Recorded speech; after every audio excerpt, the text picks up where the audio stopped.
Hello, hello, hello, everyone. Welcome to episode 2 of the Survivor Rankdown podcast. And as always, I am your host, Mike Ramp72 from Survivor Rankdown 6. And today we have another very special season 50 related episode. We thought about, what if, because a lot of people are not the most pleased with the season 50 cast, which I've warmed up to it since last week. No. I only care about Charlie. Yeah. No, I've been We don't warming like up Only to it, watching because but Camilla's back. yeah, but we were all like, oh, what if we made a replacement cast? And then we just ended up, the five of us in this podcast wound up coming up each with 3 men and 3 women who we think could have been interesting returnees on Survivor 50. So we each have 3 men and 3 women. So sorry, Evie, you're not on here. But let's be clear, Evie would have been on all of it. I was very seriously considering putting Evie on here, but I was not sure exactly how to fit them in. Really? I always found Evie to be kind of like boring, mostly. I am a big Evie Jagoda fan. Huh. yeah, Evie's neat, you know. they're cool. I wouldn't be I don't know. anti them, but it's like, you know, Evie's why? fine. Evie is fine. I don't think they're like a bad personality or anything. I just think that You cut out. I think that Evie's like mostly pretty boring on 41. Yeah. Well, now we've gotten the Evie Jagoda discussion out of the way. Yep. This is an Evie discussion podcast. I might be on the wrong thing. Oh, yeah. Anyways, y'all actually want to good. reintroduce yourselves from last time? Because everyone on here is from last time. Yeah, I'm Kyle, and all of my picks are from season 43. Hi, I'm Mana. I would have put Keith Nail on here if I knew necromancy. Yo. Hello, I'm Rams, and as much as I want to put just everyone from Survivor Plow on here, I did not. And I'm Shroz. I'm currently kind of kicking myself for not putting Lil on this. Man. Spoiler Alright. alert, Lil's not here, at least on mine. Maybe one of you guys, I don't know. Maybe. Who knows? Mine is just I- Lil. by the Mine way- is Lil. By the way, I am the only one who knows everybody's picks. Everyone else only knows their own. They all sent it to me. All I did was make sure that there were no duplicates or anything. So you're seeing 30 unique names, and that is 1-0 Mets. Somebody's distracted. Oh yeah. Listen, I saw Pete Alonso swing a bat as but anyways, yeah, do you want to just jump right into this? Let's do it. Yeah, let's go for Alright. it. Yeah. Great. So, Mana, take the wheel. So I felt like I've seen so many people say, "Oh, this person should have been on 50. This person should have been on 50." I'm not one to care about returnee seasons. However, I do feel like I need to throw my hat in the ring. So I'm throwing my hat in the ring. Just ignore the gaudy colors on said hat and the jangling of the bells as I throw it. So these are my picks. I tried to. Most of mine have a theme to them, but there's a couple where I was like, nah, I don't need a theme. To be clear, the theme is heroes versus healers versus hustlers, right? No, No, it's, Everyone from season 35. no, the full theme is HHH versus Survivor 43 versus Worlds apart. Mm. Heroes come on. versus no Versus college Island of the Idols. versus The 3 greatest Including- seasons in Survivor history. Hey, chill. But- Let's get to my first pick, shall we? Mhm. All right. You want to build this pick up, or do you want me to just Hey, Click the build up. forward So this is one who was in contention for 50, at least as far as we know. This is someone who was like a massive shock to be a contender for 50, but it's great that they were at least like we had hope at one point. Like we had hope that the season would be good. So we had hope. But it's great. It's a pick I'm very confident in, and it does follow the theme I had picked out. So without further ado, Elizabeth. Ooh, interesting. I was expecting Greg Buey's hair based on that build-up. So I my was- theme. Shocked Yes. that she was ever in contention. Yes, and Yeah, yes, yeah. because Mana Oh, kept saying she because Greg Buis uses she her pronouns. If anyone fact. from Borneo would transition, Oh yeah. But Maybe so, Jake has. how it feels, he would do it. So the theme I tried to stick to, or one of the themes I tried to go with, are people who have achieved some degree of fame or success outside of the show. Whether it be on another show, whether it be through being a political pundit, as we see here. I feel like my theme was going with people who had success outside of Survivor. Nick Wilson And- return? Was it, That's huh? But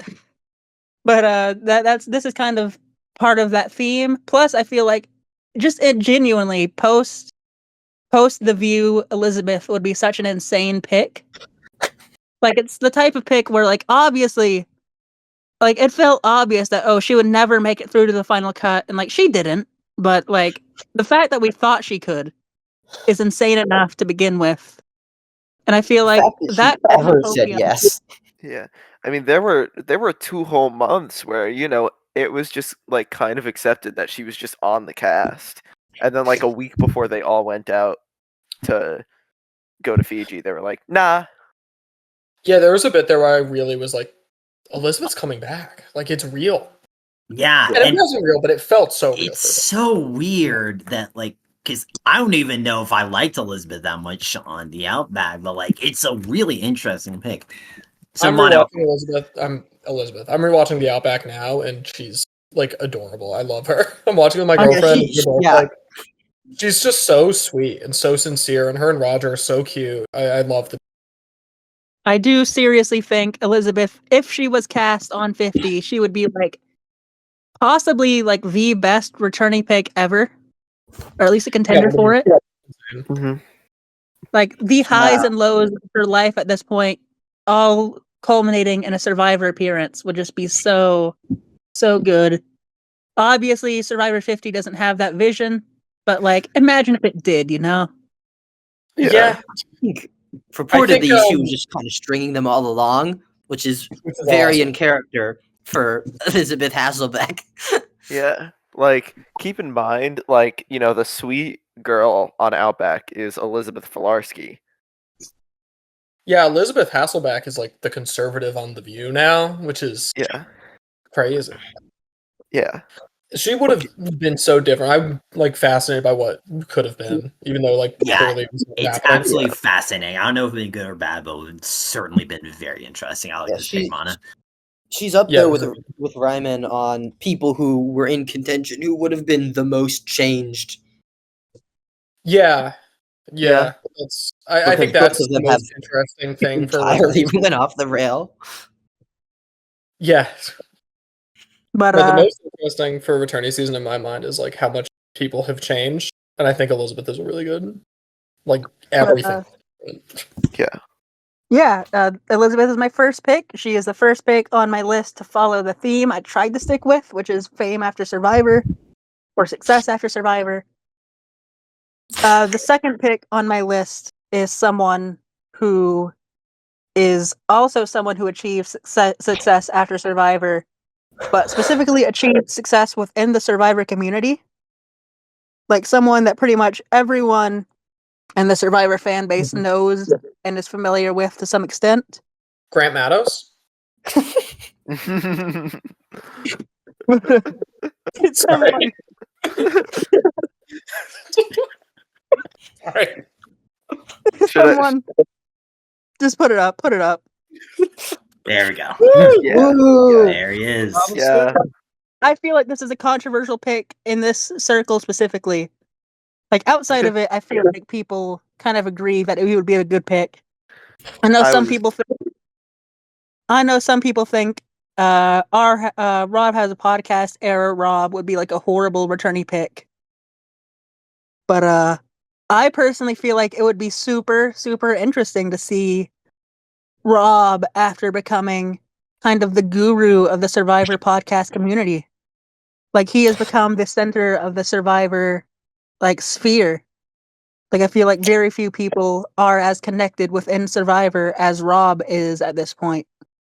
Yeah, And I would agree for sure. that angle would be like I do think Rob would go out super early.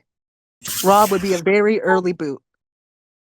However, I feel like it would be like an interesting enough early boot story to where he would be like such an amazing pick over some of the people they have on there.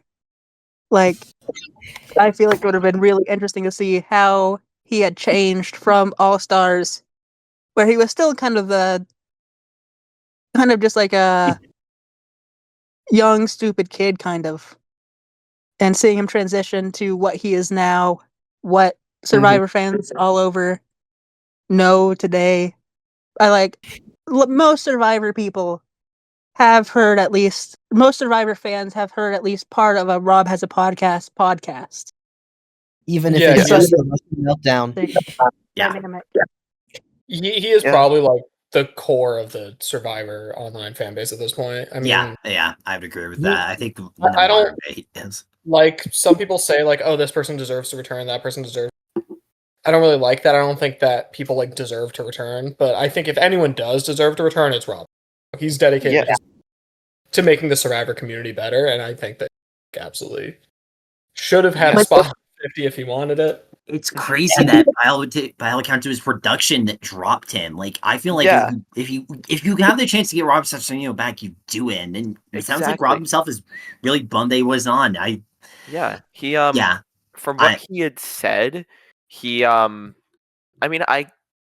thing, Probst casted the season based on, it's like, oh, what he was saying is like, oh, who wants it the most? And a lot of like I Carolyn can tell didn't want all it the of most.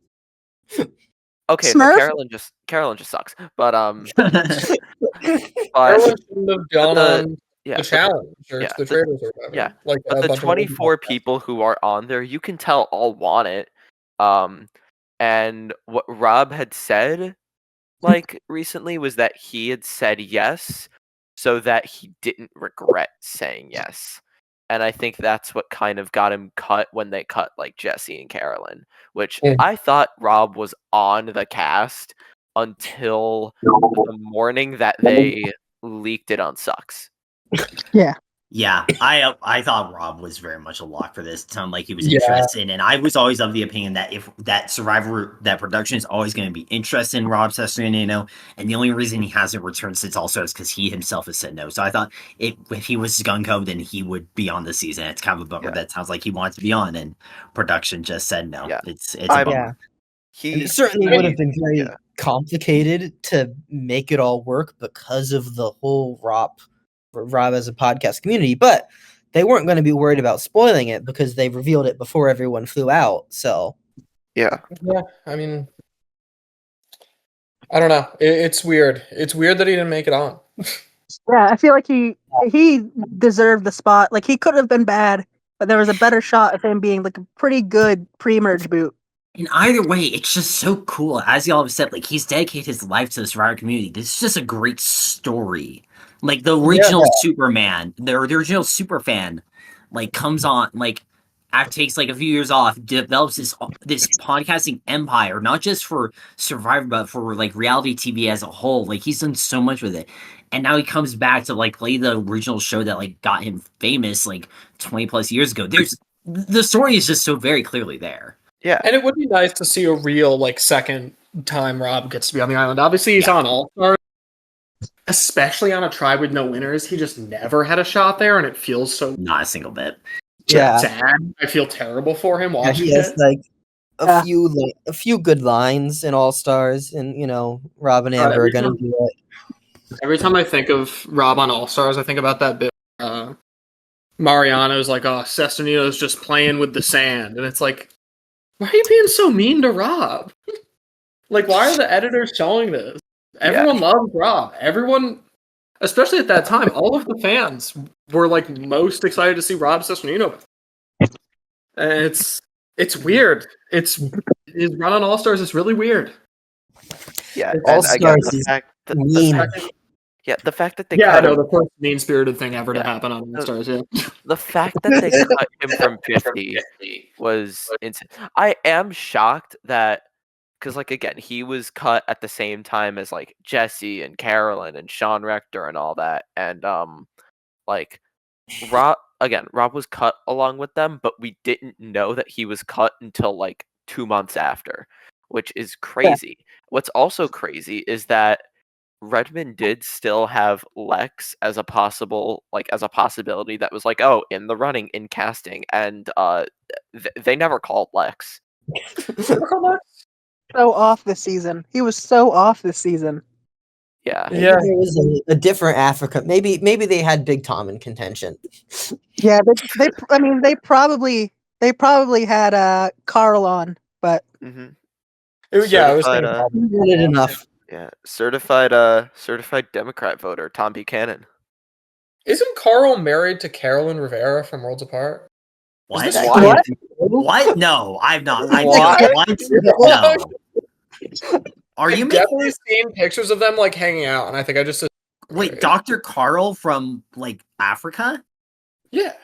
What? No, I've not heard this. I'm all right. I'm going to the Survivor wiki on my phone right now. What? Yeah. Yeah. Sorry, Sorry, I'm not a bit off the rails here, but this cannot be true.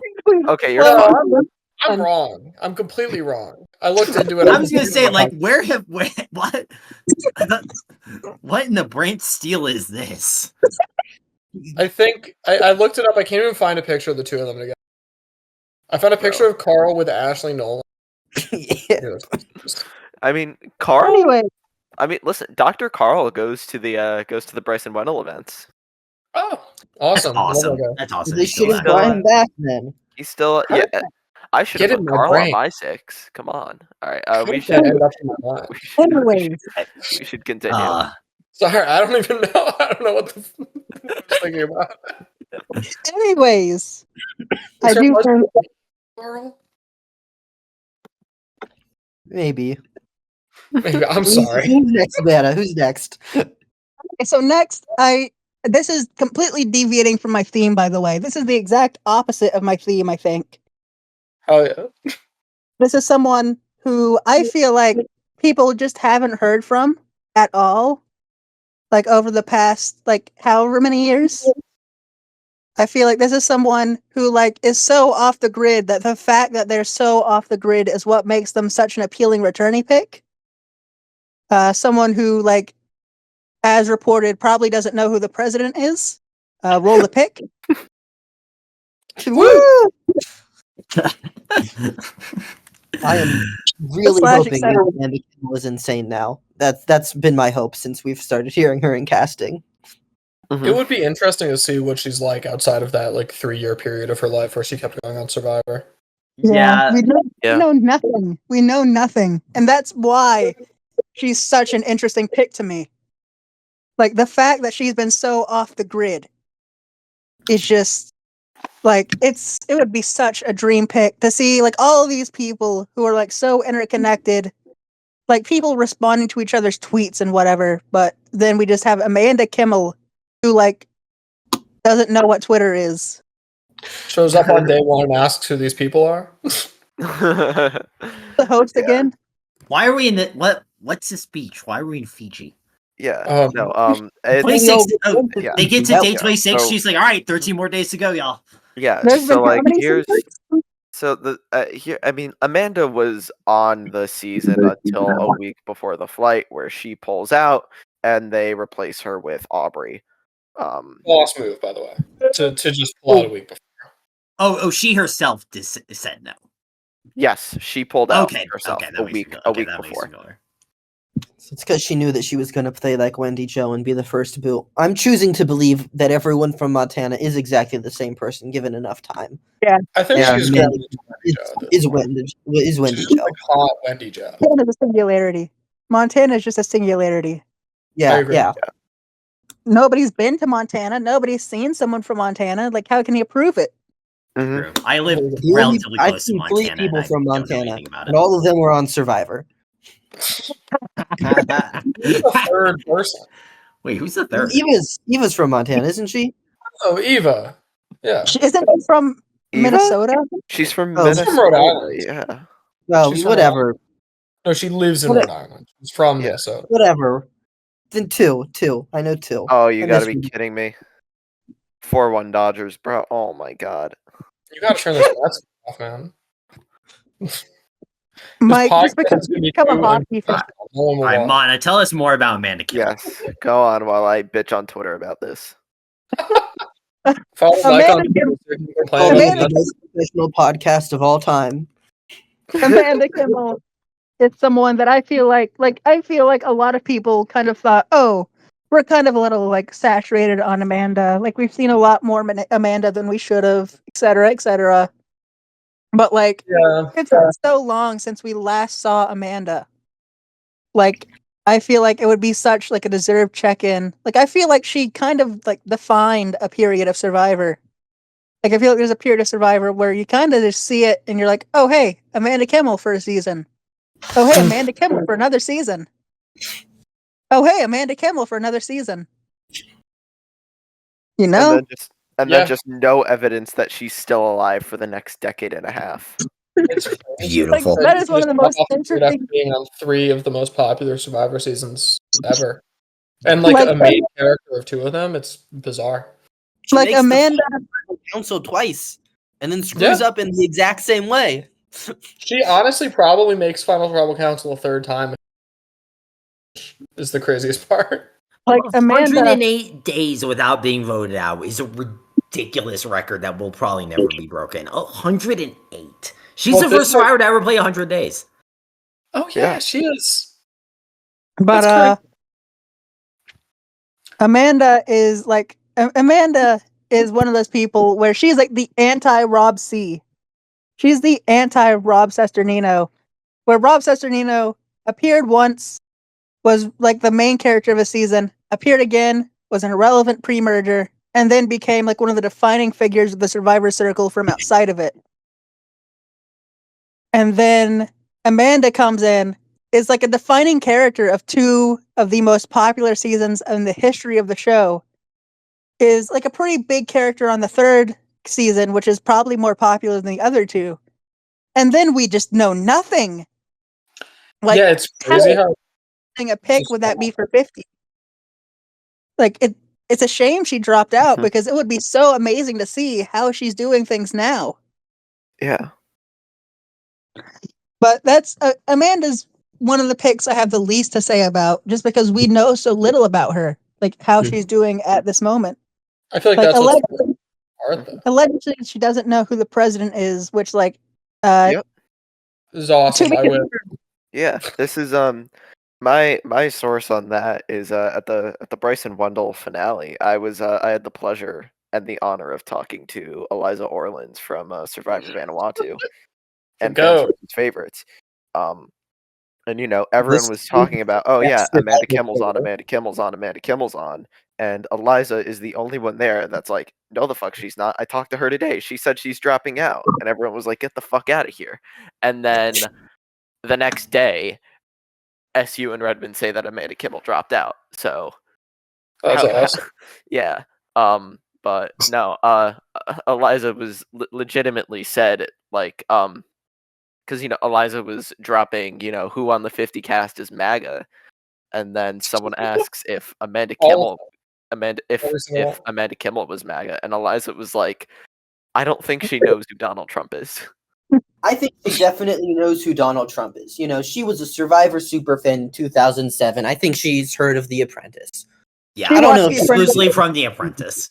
Yeah, she knows who the guy from The Apprentice is. I don't know if she knows that he's president. yeah. Yeah. Is She don't that have the same internet. one? She I don't know. Eliza probably got in contact with Amanda through a pigeon. So. But yeah, that's Amanda for my third pick.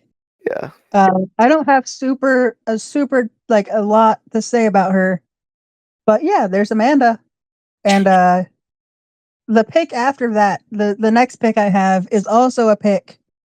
Well, for one, this is the first pick where they would not have been on the season. Like, I don't think they were. They might have been in contention, but I don't think they ever were. Like, you correct me on that if you must. But this is someone who I don't think they were ever in contention, and they also don't really fit the theme. But I also just feel like, for personal reasons, this would just be like such a bizarre but interesting pick to see on the season. So roll it. If you Oh, it's. I had a different name in mind for what I thought you were gonna say. I did as well. Who did you think I was gonna say? Grant Mathis, right? Matthew von Ertfelda is who I thought you were gonna say. I also thought I was going to be Matthew von Ertfelda, which might be one of the last two, but Oh, man. just Machete know Man. But Cass is a pick I had in mind. So one of the main reasons I think Cass is an interesting pick for me, like, one, I don't think she would have been on the cast. Like, I just don't think she would have been picked to be on the cast. But I do feel like part of the reason I have her in contention is because I feel like, of past players that have been like notably critical of the show, like, especially now that we're in such an era of the show where just constantly praising it is in fashion. Like, oh, Survivor's so great. Survivor is the best thing ever. Like, you should. That is like one of the like top themes of the new era. Like, Survivor is such an amazing experience. Anyways, please cast me on 50, please. But like, I feel like that's been a prevalent theme of the new era. Mm-hmm. So casting someone that feels completely antithetical to that premise, like the complete opposite of that theme that they're trying to pass off, would be just the most interesting pick. Like, one of the most interesting picks I could think of. Like, I feel like Cass is a very present figure, or at least at one point was a very present figure in Survivor social media. Yeah, absolutely. And specifically, like, a almost infamous one, where like people are like, oh god, it's Cass making another Twitter post. I am reminded of the time she told Parvati to get Productions cock out of her mouth. That's a good one. Shout out to Cass responding to that Survivor tweet I made that got a lot of likes. Also, shout out to Cass for taking that Trisha's voting confessional again, so where she says you should read a book on how to make friends. It would be useful for you in the future. She then read a book and then made her reading that book her Twitter profile picture, which you can see on screen right now. Very good, yeah. Just fantastic. For me, I think the reason she's such a great part of is because she very quickly gives up and just starts trying to like fuck over everybody. And that's also kind of why she's not very good on second chances. So I do worry that on season 50 we could get a lot more second cast. Again, cast. That would be a big concern of mine for cast on the return. But it would be cool to have someone on Survivor that tells Jeff Probst to fuck off for the first time. That would be the hope. Oh man. Yeah. That would be the hope for Cast 3.0. Yeah, I mean, apparently to this day, they don't air it, but apparently to this day, Jeff and the contestants do still curse each other out during challenges. Oh, that'd be so good. They just don't put it on TV anymore. They really should have shown. They cut most of Courtney cussing out Jeff, I know, to keep it PG-13. Yeah. But yeah, Cass is someone where I feel like, especially in this era of the show, there's a very good chance she would be very much more aligned with Kageon era Cass rather than second chances. Yeah, I do think the first time she loses her vote, she's hitting the Kageon thing. Yeah, but the moment she goes on a journey and like has to roll dice, I feel like she's giving it's just like trying to murder Colby Donaldson. Murder? What do you mean? She wants to marry Colby Donaldson. What are you talking about? Famously on Survivor Sucks, if she can't do that, might as well murder the man. Yeah. She's gonna get fucked, married, and kill out of the way in one season. It'll be great. It's the only Survivor podcast that advocates for murdering Colby Donaldson. After praising him successfully in the last episode. I am suggesting the possibility. For the plot. Just for the plot. Only for the plot. I think Colby should live. Yes. Colby should live. Here we do not advocate for murder. Because he should win the season. Colby should live, but Cass should try to kill him. Yes. Oh, attempted murder is okay. Oh, yeah. Second person removed from the game would be pretty awesome for being me and Jeff. Yeah. Cass, I feel like Cass on 50, like, she would not be how she was. I think she would just be even more, like, she would have even more of a fuck you attitude than she did in the second half of Kageon. Like, which is why she's never not going to be on 50. Yeah. Yeah, exactly. She was never going to be on 50. But if she was, that would be the best pick. Like, that would be an amazing. Her tweet about how she would never let a person she cares. That's a really good one. About what? You cut out. Someone asked her, like, oh, how did Survivor going out? She's like, it didn't. I would never let a person I love. You're cutting out like crazy. I still don't hear you. I think I got what you were saying, though. I got what you were saying, though. Go on Survivor. Yeah, she would never let a person she loved go on. That's what she said. That's hilarious. That checks out. Yeah. Yeah. But that's about it for what I have to say about Cass. So moving on to the next pick, who is my only new era pick of the batch. It's someone else who has had an excessive amount of success on a different show. Like a very high amount of success on a different show. Like I don't think like they played fairly recently. So I don't think they would be super different from how they were on Survivor, but I feel like I kind of wanted to throw in a new era pick just because the season is so new era as it is. I might as well. But this is someone who was on a different show, not The Challenge or not any other shows within the reality sphere, from a very different type of show, who had a very high level of success on that show. And I feel like this would have led to a very interesting character, probably a massive flame out, but roll it.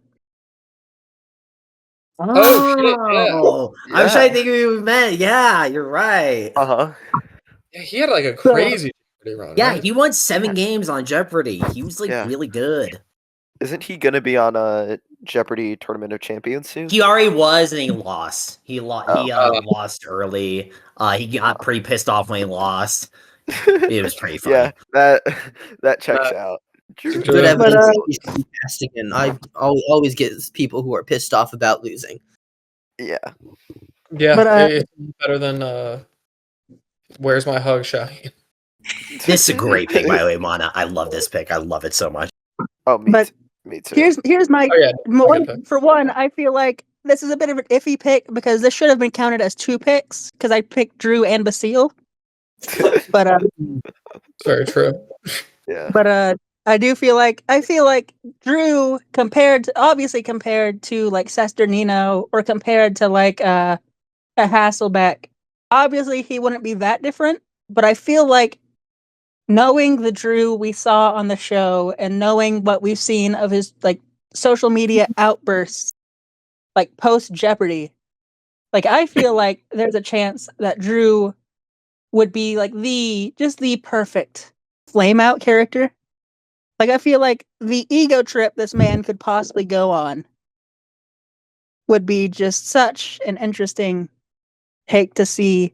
And seeing someone who was praised on national television for being just insanely good at a show about quote unquote intelligence or whatever. I don't know. I don't watch Jeopardy, but I feel like it would have been such an interesting pick to see Drew on this season, just because I feel like of the new era people, he's possibly one of the most changed ones. Like, amongst all the new era people, I feel like Jeopardy definitely probably changed him quite a bit. Yeah, so I do watch Jeopardy, and I will say Drew within the Jeopardy community is not very well liked for the same reasons that people didn't like him on Survivor, because he was kind of cocky, kind of emotional, and Jeopardy in general is a show where like it's kind of expected to be kind of like straight laced, buttoned up, but Drew showed his emotion, like he celebrated a lot when he got big answers, and he kind of pouted whenever he didn't get stuff, and that's kind of fun to watch on a show like Jeopardy. It's certainly different, and as I said, he was very good. As you said, Lana, his ego is going to be through the roof. I think there's a lot. Like, I like Drew on 45 to begin with. I think there's a lot of potential here, whether he goes out early, which he probably will, or whether he makes another surprisingly deep run, because he's actually kind of a good Survivor player. Yeah, I feel like... Sorry, you mentioned his, like, Twitter presence. What is he doing? I don't follow him. I'm not aware of his Twitter presence at all. I'm not sure if he had this is mostly from secondhand information, but it's pretty much what Rams talked about, with him being like kind of cocky both in the show and out of the show, with him having that outburst of them not doing that great on Tournament of Champions. I feel like Drew is one of those people where he would have just been hated by the fan base as a whole, but I feel like our sphere would love him on 50. Oh yeah. I mean, I forgot what I was gonna say. Oh, no, shit, I did forget what I was gonna say. Damn it! It'll come back to me. I promise. We'll get there. Yeah, I think Drew is an interesting pick. I think. Oh, I remembered. Not in love with it. Okay, go for it. No, the literal first confessional on Survivor 45 is Drew talking about how he is the smartest person that has ever been put on the show, and he's like, "I'm not trying to be cocky. That's just a fact." Like, he's gold. He's so good. Like, yeah, I was he was not what I was expecting going into 45. I didn't watch the season live, and I'd heard about him, and I thought it was a Christian Hubicki or a Cochran type character, and he really is not that at all. No, he's not. He's great. Yeah, he's like a huge frat guy. It's surprising. Emphasis on huge. Yeah, he's also like 6'6" or something. He's a very tall man. He wouldn't be the tallest on 50 though. He wouldn't be? He's shorter than He wouldn't. He wouldn't. Because Rizgod. Oh yeah, Rizgod. Oh yeah, Rizgod's like 6'10". That's crazy, man. If you're 6'10", you can't call yourself the Rizgod. You're just tall, man. Yeah. I will say honorable mention for my list cut Matt from Wine Dance. Oh yeah. For being from Wine Dance. Yeah, for those of you who don't know, as a Long Islander, there's a castaway on Survivor 49 that's from Wyandanch, Long Island, New York. And if you're from Long Island, the number one thing that you know about Wyandanch, don't go there. All right, who do we have for your last pick, Mom? So my last pick, I feel like anyone who knows my opinions about Survivor will be kind of blown away about this pick. I feel like this pick is the only pick of mine that's out of season order, because this is like the shocker of a pick on my list. This wasn't originally on my list. This was a replacement. But this is someone who I did not like on their original season, but I feel like would be incredibly, incredibly interesting to see on a return. I don't think I have anything else I can say before this person's revealed, so let's show it. Oh yeah. What? What? Crunderwood? I didn't expect that. That's for sure. Crunder goat. You could give me, I think, 100 picks. I'm not getting it. Is interesting. I don't think he would be good on Survivor. I gotta be honest. I don't think he's even good on the challenge. Okay, hear me out. So first of all, I am notably like possibly the lowest person in the world on Chris Underwood Remember on when Survivor. I remember when I had to talk you out of wild carding him in our rank down because it's like I'm going to nominate him in a couple of rounds. Don't worry. I wanted to wild card him round 2 because round 2 would be too at that time. I fully believed round 3 would be too late for him. Like I was that low on him. I've since raised on him about 10 spots, but I think I do it would be a really interesting return. I've never thought about it, but he's the only winner that has something to prove on a return, because like he's a winner, but not in the way that any other winner. So it would be very interesting. So my take on Underwood, I feel like he kind of fits into my theme where he won the challenge. He won a season of the challenge. From what I've heard, I actively didn't watch the season because Chris Underwood was on it. That's the sole reason I didn't watch it. Damn. But okay, it's a solid season. But from what I've heard, Underwood was really good on the challenge. Like, if anyone can back me up on that statement. So like, I think Kyle and I are the challenge guys here. He's good at the challenge. I don't think he's good. He's good. Yes. Here's my take on Chris Underwood on the challenge. So that's what I mean. The Challenge USA 2 coming up right here. Sorry, you know what's supposed to. Chris Underwood on the Challenge USA 2 becomes a social pariah because he's a bad social player, like he was on Edge of Extinction, and prepares to go on an insane run where he wins out for like I think 5 straight episodes. He wins 4 eliminations, a couple against a really good competition, including like some of the best challengers in the history of the show. And then he beats Wes. The final. He beats Wes. And he just dominate the final. He has for those who haven't seen the challenge, I think Wes has the most elimination wins ever, right? And Chris kind of destroys him. Chris just messes him up. Chris wins 4 eliminations of completely different skill sets and against like really good competition and just is really good at all of them and proceeds to dominate the final and wins. And it'd be a really cool story if it's carried by anyone besides Chris Underwood, who I think has no TV presence. So my take on Underwood being a returnee. So my personal reason for this, as someone who hates Chris Underwood, with like the passion some of you hate, like Shaheen. I feel Oh waka, sime no waka. I feel like Chris Underwood is. I feel like he famously he did get eliminated, come back, won the season. And I feel like that's such a different winning game from anyone that has ever won Survivor because he completely skipped like 20 days of the game. And I feel like, as Kyle said, of all the people who have won the game, he has the most to prove because he has to prove that he's actually like a competent player. Yeah, and I feel like especially a lot of the perception I've seen with casuals is that Chris Underwood, especially after the challenge, is better than he actually is. And I feel like it'd be interesting to see how he does on like a regular season without any returnee twist bullshit. Like, how does he do with just a regular old season of Survivor? And my hypothesis, not well. Like, I don't think Chris Underwood does. That's a pretty fair assumption. Yeah. I don't think Chris Underwood is well at Survivor. And I feel like that's part of why I kind of want him on there. It's a very inspired pick. I will say it's a very inspired pick. It's an interesting. Why I want him on there because I want to prove. Yeah, no, Chris Underwood didn't win Survivor. Well, he did, but he barely won Survivor. Like through a twist he had no idea about. Yeah, I mean, Edge of Extinction. Everything that happens on that season is just like silly.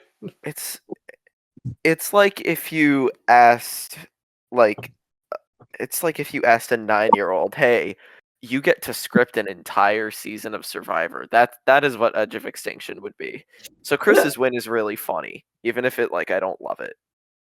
The thing for me, I probably my least favorite season of all of Survivor, Winners at War. But the one thing I found interesting during that whole show is when Michelle talks about feeling like an undeserving. And I think that Chris Underwood is like that to the next level. Like, people hated on Michelle for winning the jury vote. Chris got voted out. Like, objectively, Chris doesn't win like most seasons of Survivor. He wins Edge of Extinction, and what else, you know? So I think that they could really play into like, I need to prove that I'm not a joke. And I think that would be interesting from a winner, especially. Yeah, the story's there. Yeah, the story's very much there.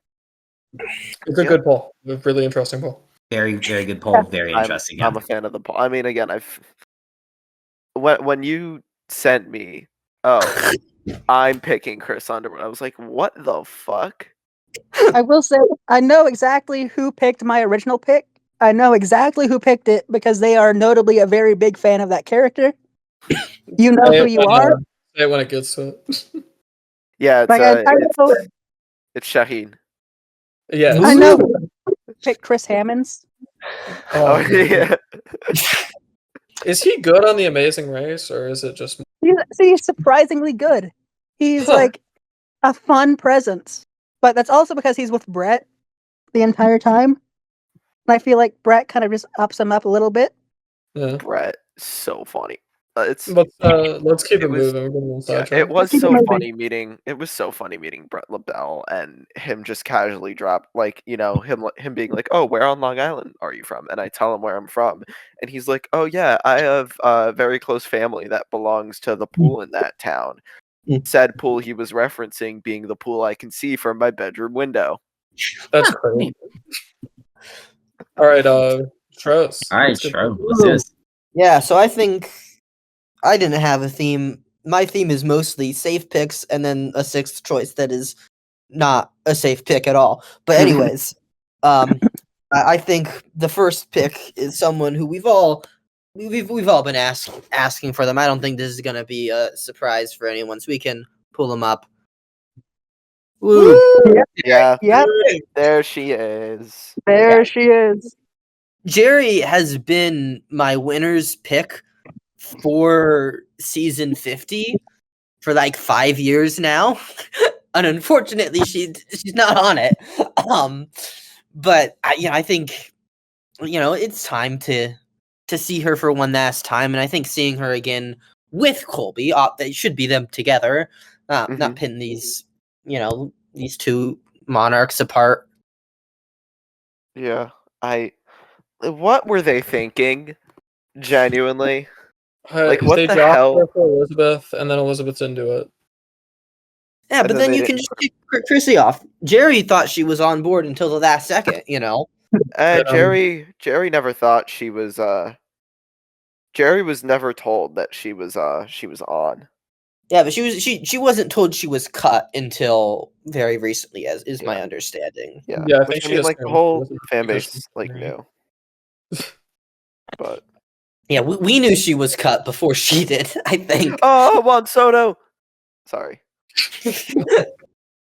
Yeah, so I think Jerry for a time. Actually, I hadn't watched the whole show, but it was after I had seen the house. So Ian was on my radar still.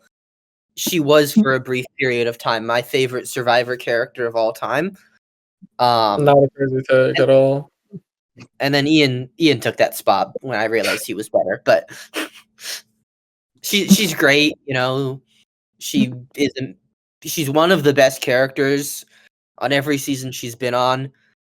Hamstrung on Heroes vs. Villains by them cutting the Colberry reunion. But this time, maybe they won't cut the Colberry reunion. And no, they did. They did cut it. And they cut it by cutting her. Well, it's either the Colby and Jerry reunion, or we get more screen time of Russell talking about Idol. Pretty clear choice there. I mean, yeah. He's the greatest of all time. The greatest of all time. Houston Astros, baby. I mean, Russell. Good old Russell Hand. Should be on every season. I will say no one picked Russell here. If he wasn't a sitting duck just on principle, he would be an interesting returnee on 50, just because since the last time he's played US Survivor, his life has been completely ruined, and just seeing him just be in full crash out mode for a whole season would be awesome. But for a whole episode. For a whole episode, yeah. It would be the third version of Russell crashes out, because we've seen it in Redemption Island. As much as I hate Russell 3.0, it is mostly a timing thing.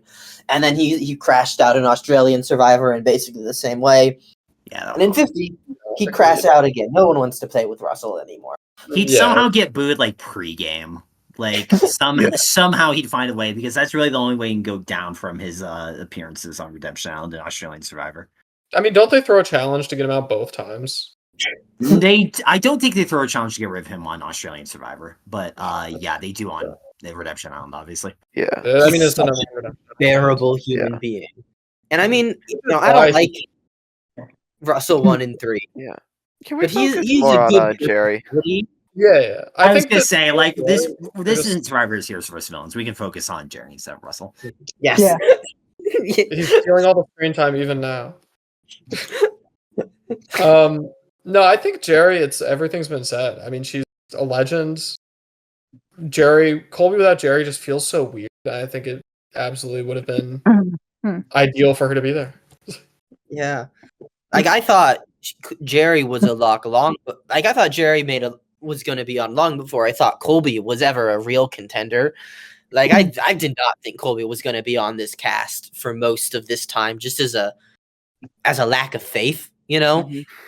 For a while, I've been saying, I don't like Jerry with no Colby. I didn't think it would go the other way. Yeah. No, exactly. I was gonna say, like, in the build up, like in the years leading up to when names started to, really get popping up. I was like, yeah, they're gonna have someone from Borneo or Outback, and it's probably just gonna be Jerry. I don't know if Colby's gonna say yes. Jerry's an easy yes. Whatever. Jerry is gonna be our token early pick. And then we get Colby and no Jerry, and it's like, what the fuck? Yeah. But I think it is just like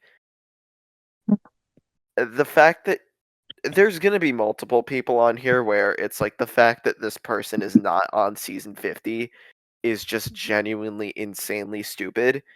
And Jerry is definitely in the top 2 prime examples of this, with one of the next people up probably being up there too. All right, let's get to it then. Who's that next person? Well, my next name is quite a few decades. Is it over a decade down the line?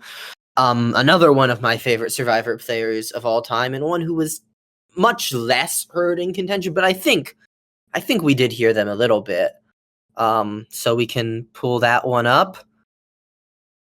Ty. Hell yeah. There's the pick of the first. Yeah, I mean, I know Ty was a dud in Game Changers, and that sucks because I don't know how Ty is a dud in Game Changers. It doesn't make sense to me. He's like, there's really no one else on the show who's quite like Ty. And I think, he's a nice old person to have, and which we don't really get real old people on the show anymore. Mm-hmm. And Ty is pretty old now. I mean, 43 is old. 45 is old. Ty's like in his 60s.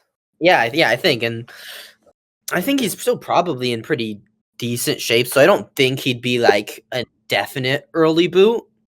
In shape to play Survivor still. No. Yeah.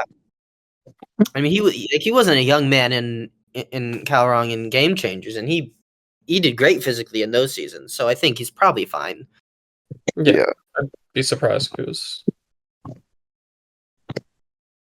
And yeah, I agree. Yeah, Ty is one of those one of a kind casting choices, with like Rupert and Sugar, I think, come to mind as similar one of a kind casting choices who maybe I should have put here, and maybe they'll come up later down the line, who knows. But yeah, he's just great. No, yeah, Ty is just so likable, and that's what works against him as a player in a way, because he's so like genuinely kind. Yeah. I think that's what's really interesting about his run on Co Wrong. Yeah, and he loses because he's too nice.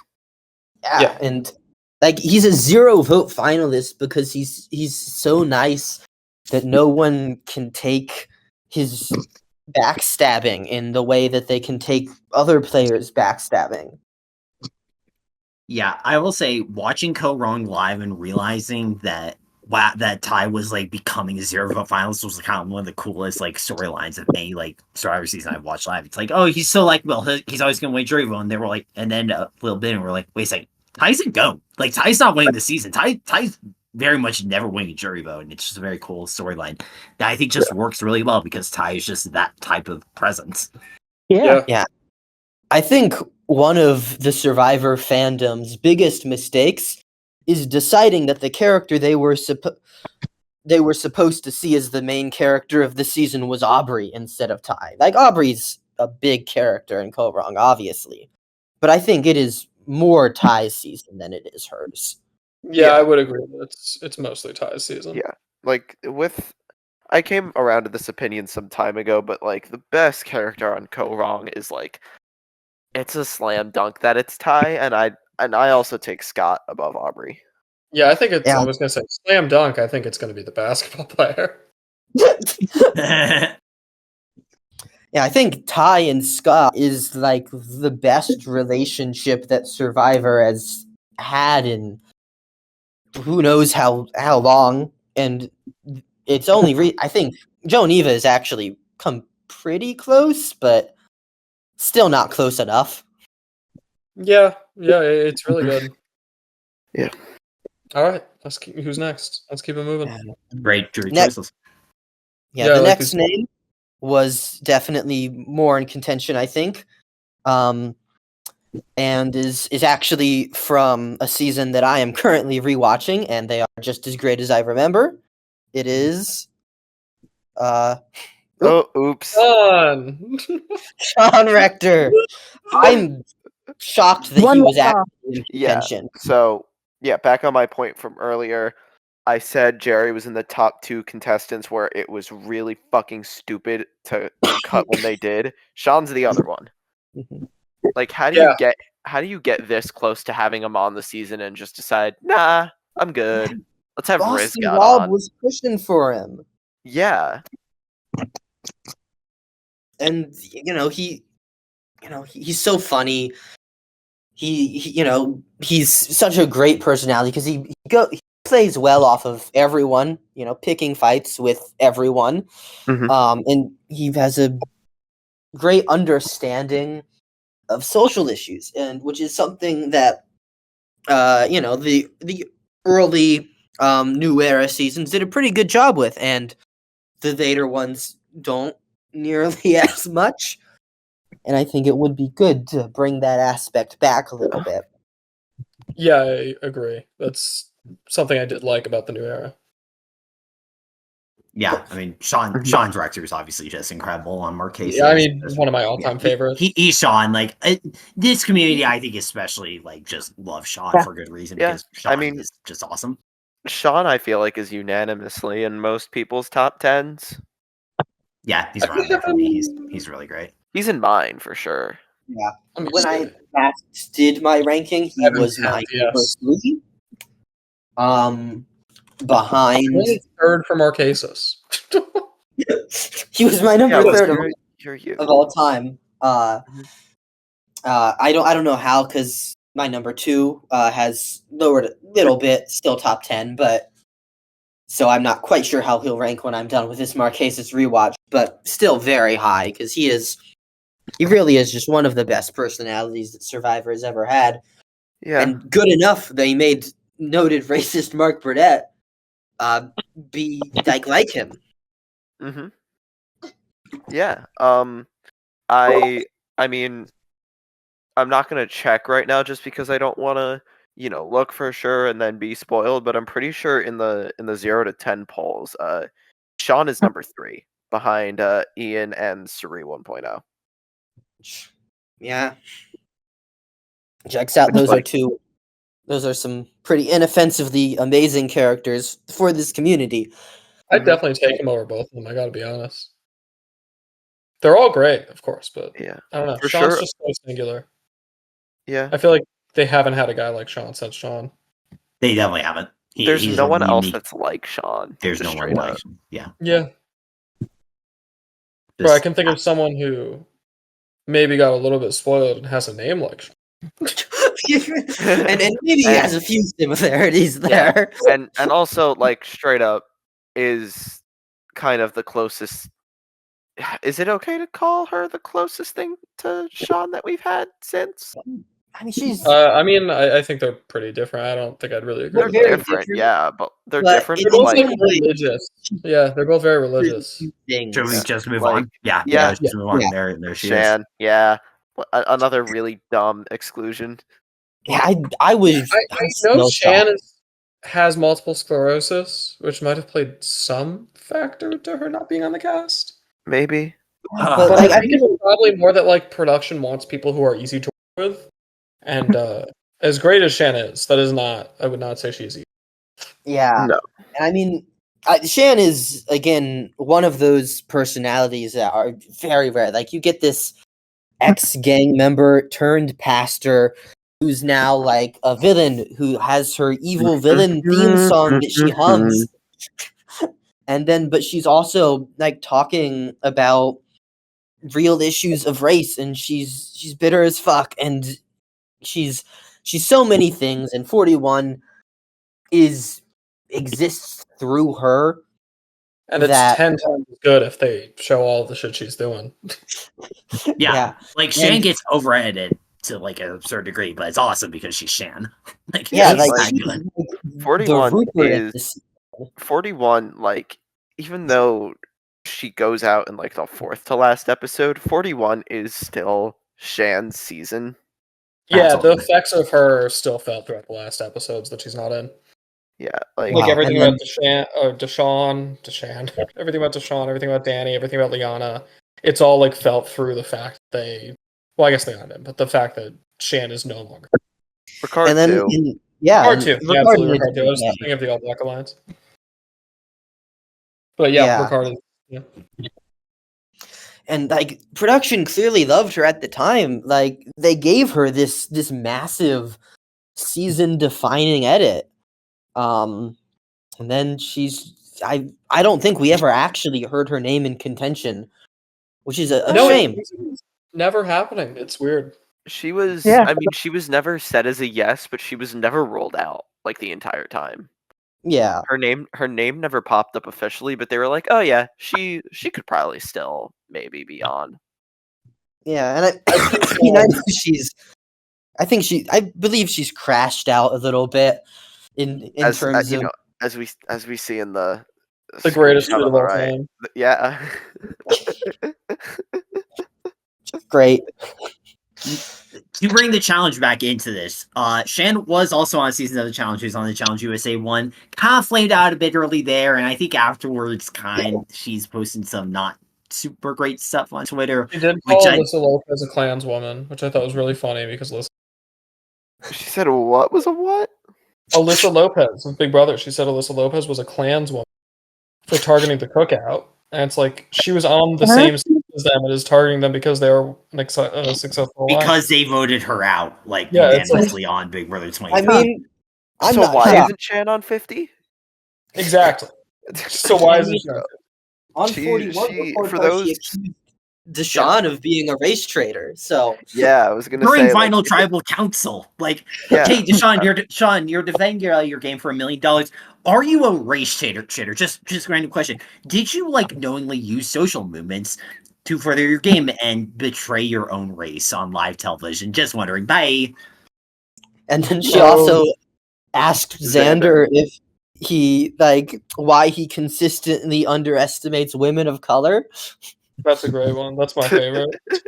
Danny had to step in and be like, "Come on, Shan. He's a good kid." Yeah, I mean, he definitely underestimated a woman of color, Erica, who. Xander's a stupid kid, but Xander was 20. He's Tom's 20-year-old. First of all time, probably. And Shan trying to put that just insane pressure on a dumb 20-year-old is why she is incredible television casting. And all this sounds negative. We very much love Shan. Yes, no. Every crazy batshit immoral thing that Shan does just makes her more awesome, honestly. Survivor needs conflict, or else there's nothing happening. That's why you need Shan. Mm-hmm. Just imagine Shan is on the same season as like Hasselbeck, though. Jonathan. Oh. Shannon Hasselbeck. All right, what's next? It's another new era pick. Another shocking cut. I think it's from the next season. It is Marianne. I think she was at one of the last cuts. She was apparently in favor of Savannah and Bridge God. Yeah, she was pretty much. I mean, I'm pretty sure the Andy for Riz God swap was immediate, and then somewhat after that, because like I had been hearing that Andy was cut first, but yeah, Marianne was the final cut from the season. Yeah, I wonder who wins 49. Like, oh, they cut Marianne for this Savannah woman. Oh, what a mystery. This 3-tribe season has 2 winners? Weird. Yeah. Anyways, what the fuck are they doing cutting Marianne? Yeah, like, Marianne feels like the most popular winner of the new era. I think, yeah. Not when Riz God win. And, I think she's absolutely the most popular winner of the new era. Yeah, I don't even know who the second. Jam Jam Jam is up there. But Jam Jam isn't even the most popular on his season. Yeah. I mean, but Marianne isn't the most popular on her season either. Jonathan is the most popular person on her season. Yeah. Yeah, I guess. Even if he is, a terrible dude, but... Yeah. And, yeah. I feel like Marianne just goes without saying why she Yeah. would have been on 50. I'll push back on it a little bit. I think Marianne is good in spite of some of her more super fanny tendencies. I like her. Definitely my favorite winner of the new era. But I think there is a lot where a second Marianne showing could be very, I don't know, like lean too hard into like fan show a lot of her talking about all the legends of the game. I would worry that Marianne would be a lot worse than she was the first time. But it's modern Survivor. They're all probably gonna suck, That's a fair point. It is a returning player season. Yeah, it's a returning player season. It's a 24-person cast. You got 26 days to get rid of all. It's none of these characters they were the first time around. Maybe Riz God, because there might be less Riz God on the second time around. But Marianne, the only new era person to make an endgame on a Survivor Rankdown. Yeah. Which I think is a little, I don't know. Listen, I mean, if anyone's gonna do it, that's not like, Shan? Well, Shan should have made one a long time ago, but she should have again a long time ago. That shit would have been really awesome. Oh yeah. Current gang member Shan going on Survivor. I mean, they had Brandon Hance. Shan and Brandon Hance, 2 sides of the same coin.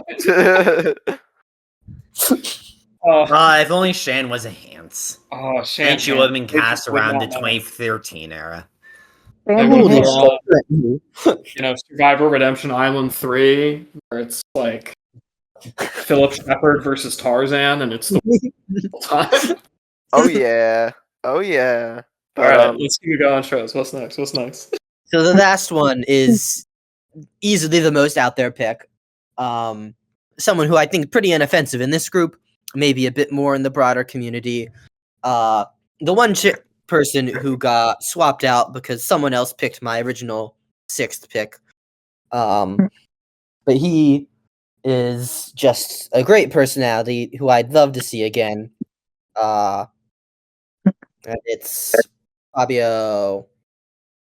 Woo! Baby! Yeah. one of my all-time favorite winners. I love Fabio. Gameplay, So very much. don't like him, but he is such a star. I love Fabio.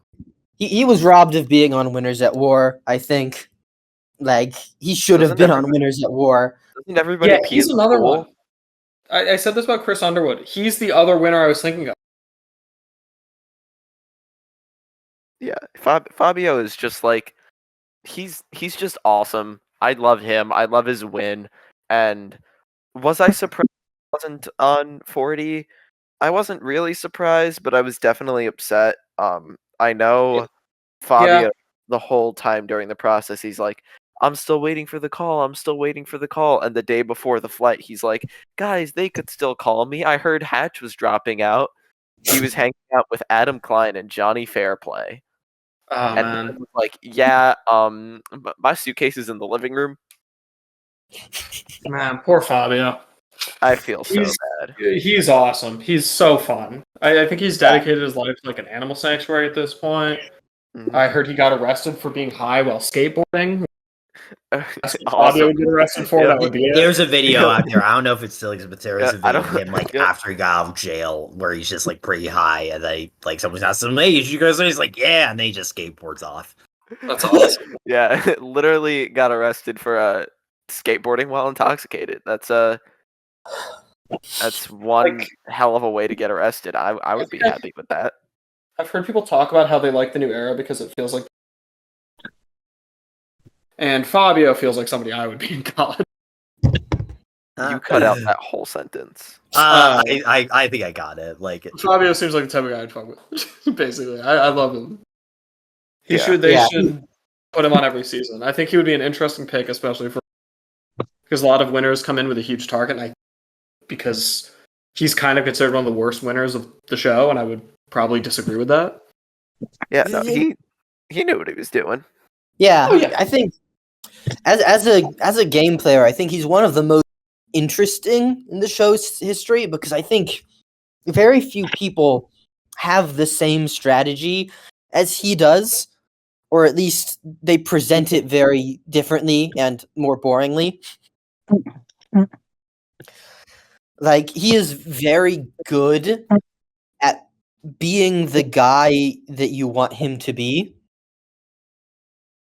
Mm-hmm. And I think that makes him as a player very interesting, and it also makes him as a personality amazing. Because there is the Fabio who is just a silly, goofy guy, and then there's just more to him in there that you can see when you watch Nicaragua, and that's how he wins. Yeah, I mean Fabio's wonderful. I adore everything about him on Nicaragua, and I agree he should be on the season. Yeah, he literally wins because of weed. He wins because him and Ianka bonded for smoking weed. They had to show that vote too because it was a 5-4 vote. They had to show it on national television. And that was the winning vote, was the vote with the 420 parchment. God, he's awesome. Beautiful. And his reaction when he wins, like, if you I mean, I'm assuming you guys have all seen the winner vote reveal for Nicaragua. Many times. I rewatch it. Fabio has a top 5 winner reaction. I mean, no one tops Chris Doherty, but no one's topping Chris Doherty. Well, no. So the best part about the she falls down. Yeah. Oh, the best part about the Nicaragua vote reveal is that it was spoiled to be 7-2, and everyone, including Fabio and Chase, thought it was 7-2, and Probst knew that everyone thought it would be 7-2. So Probst specifically reveals the votes in a way, so it's like I think it's Fabio Chase, and then everyone's expecting it's gonna be Fabio. But then Probst reveals the 3rd and 4th Chase votes back to back, and Fabio visibly shits his pants on live television. He's like, "Oh shit, I lost." Did they all lie? Yeah. He was like, "What? Wait, what? Did I lose?" And Chase Mouse, there's no way. Because even Chase thought he was losing 7-2. And then the 3rd Fabio vote's revealed, and Fabio gets his groove back. He's like, "Hell yeah!" So, and apparently Probst loved Fabio. I don't know where that went. I think Probst loved Fabio and did not love that Fabio. I think that's how I've always thought about it. Fabio's clearly on Caramon if he is. I think He's Probst on just hated Caramon if he doesn't Nicaragua. win. I think Probst just really, really did not like Nicaragua. I think he Yeah. hated I that think team. that's- Oh yeah, and it's entirely because of the double quit. Yeah. The double quit that also hands Fabio his win. Or he has to break the immunity record, or he wins 7 immunities. Yeah. Does he win 4 or 5? He wins 4, 4, right? I think. I think he Okay, wins. so he either Or wins. no, I think he wins the last 3, or he wins He at wins- 7. Wait. No, he I think wins he at wins 6, 5, 4 or and 4. 5. No, I think he wins at 6, 5, and 4. He Because I wins think the last 3, but he also wins the merge at one. So he does win that 4. might be right. I'll check the wiki. You think? I just checked the you think- wiki. That is what it is. Okay, you cool. think So he they- did win 4. You think they still call him? You think they still call him Fabio in real life, or do you think all his friends? Gosh, I hope they I don't do. think anyone has ever called him Fabio outside the island of Nicaragua. Yeah, Yeah, from what I said, Fabio, like, he was called Judd. Like, everyone calls him Judd in real life. Like, Fabio was entirely made up on Survivor. Oh, Yeah, I mean, yeah. obviously, because he You see enters. Shannon say, "Oh, he's like Fabio because he's stupid." Or he doesn't say Real quick, stupid. Shout out to Troy, Shannon Nicaragua's Elkins for not giving an us island. great Shannon, info. Shannon just starts calling him Fabio on day 1, and he's like, "Okay, I'm Fabio." Shout out Shannon. Yeah, 1, 2. Thank you, Shannon Elkins. yeah, Hey, and then they Shannon just Elkins. all, and then even Probst just starts calling him Fabio instead of like, oh, okay, so Judd, who people nickname him No, it's just, his It's just Fabio. like I think why And they during the just- family visit, like, Jeff tells his mom, it's like, hey, your son now goes by Fabio. And Fabio's mom just says, oh, yeah, we normally call him Judd the Stud. It's like, that's a weird thing for a mom to say. yeah, Yeah. Fabio.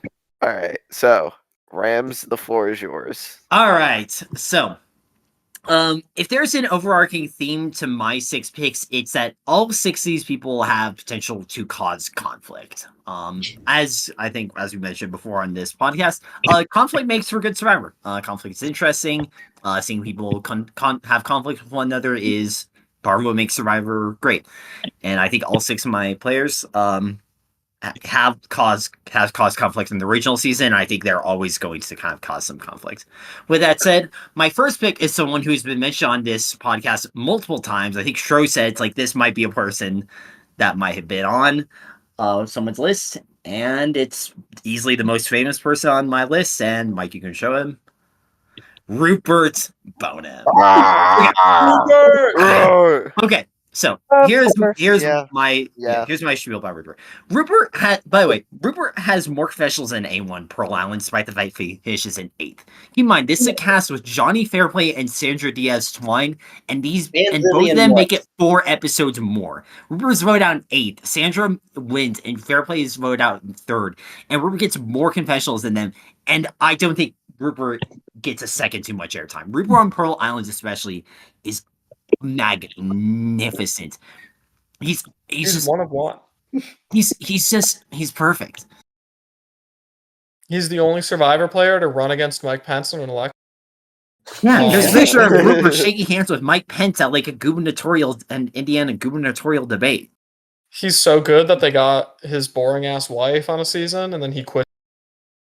Get Rupert. He got his boring ass wife on like 4 different seasons of reality TV. Like 2 seasons where she's the loved one, Blood vs. Water where she is a contestant, and then The Amazing Race 31 where she's also contestant.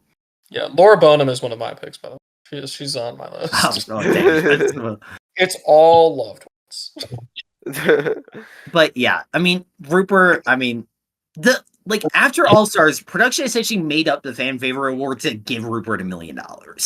It's like amazing. Rupert won $1 million just because he was so popular in production. It's like, yeah, we want Rupert to have $1 million. Yeah, he's awesome. Every scene he's in is a good scene across the entirety of the show. Just he himself was a reward on Israeli Survivor. Just him. They and just bring him out. Like, ate all their shit, and so he was awful. He was terrible. Like as a reward, I'm sure he was absolutely awful. But the fact is, Rupert was so popular that they just flew him to Israel. Or they flew him to wherever they filmed Israeli Survivor, and they're like, "Hey, here's Rupert." I've heard Israeli Survivor is like crazy, obviously rigged. I was looking into the foreign season, and everyone's like, "Oh yeah, I've watched Israeli Survivor," which is really funny. Like he's Rupert. And Imagine sitting down and watching Israeli Survivor. I mean, I'm assuming that it's people who like are crazy Survivor super fans and are fluent in, I don't know, Hebrew? What would they be speaking in? Yeah, I think Hebrew, yeah. yeah. But yeah, you wouldn't catch me dead watching that shit. Yeah. No. But yeah, Still and not also that Rupert. Except for the scene Rupert's in, which I have seen. I have seen that scene multiple times. It's hilarious. I Just have him saying, not. and then here's Rupert. It's like, what the fuck is You Rupert? can't communicate with him really. You just Did any of them know who Rupert was? Gosh, Probably I hope they did. I hope they didn't. It's funnier. It's like, here's some guy. And Some random He's white some dude. really annoying guy. Some random dude with a giant beard and a My tie-dye favorite- shirt. My favorite behind the scenes Pearl Island story is they all bought like toothbrushes at the village, and they had like each person had a specific toothbrush. And then Fairplay saw Rupert using someone else's toothbrush, and he brought it was like, "Oh, I thought we could just use whatever." And play through.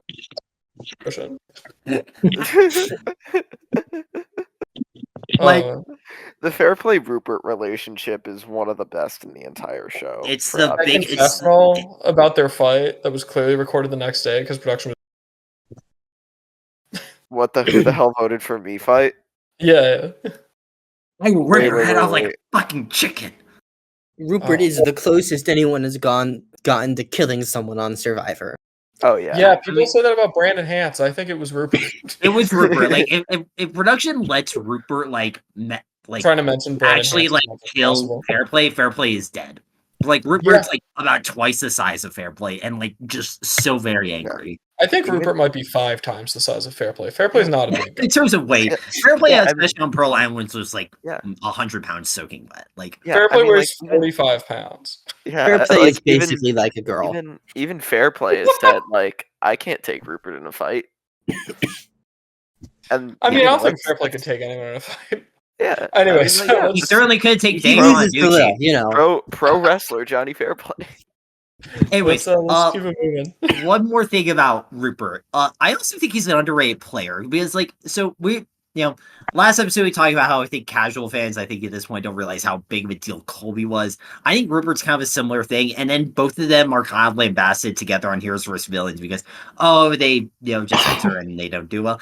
Rupert, I think, is like a solid player who has winning combinations on both All Stars and Heroes vs. Villains, and there are worlds in which he wins both of those seasons. Like, if anyone besides Poverty wins the final, if anyone wins the final 6 immunity on Heroes vs. Villains besides Poverty, it's probably a Colby, Rupert, Russell final 3 where it's either Rupert or Colby, and I think Rupert has a very good shot at winning that. And then, as I said, if he wins the final 2 immunities on All Stars, he wins that season.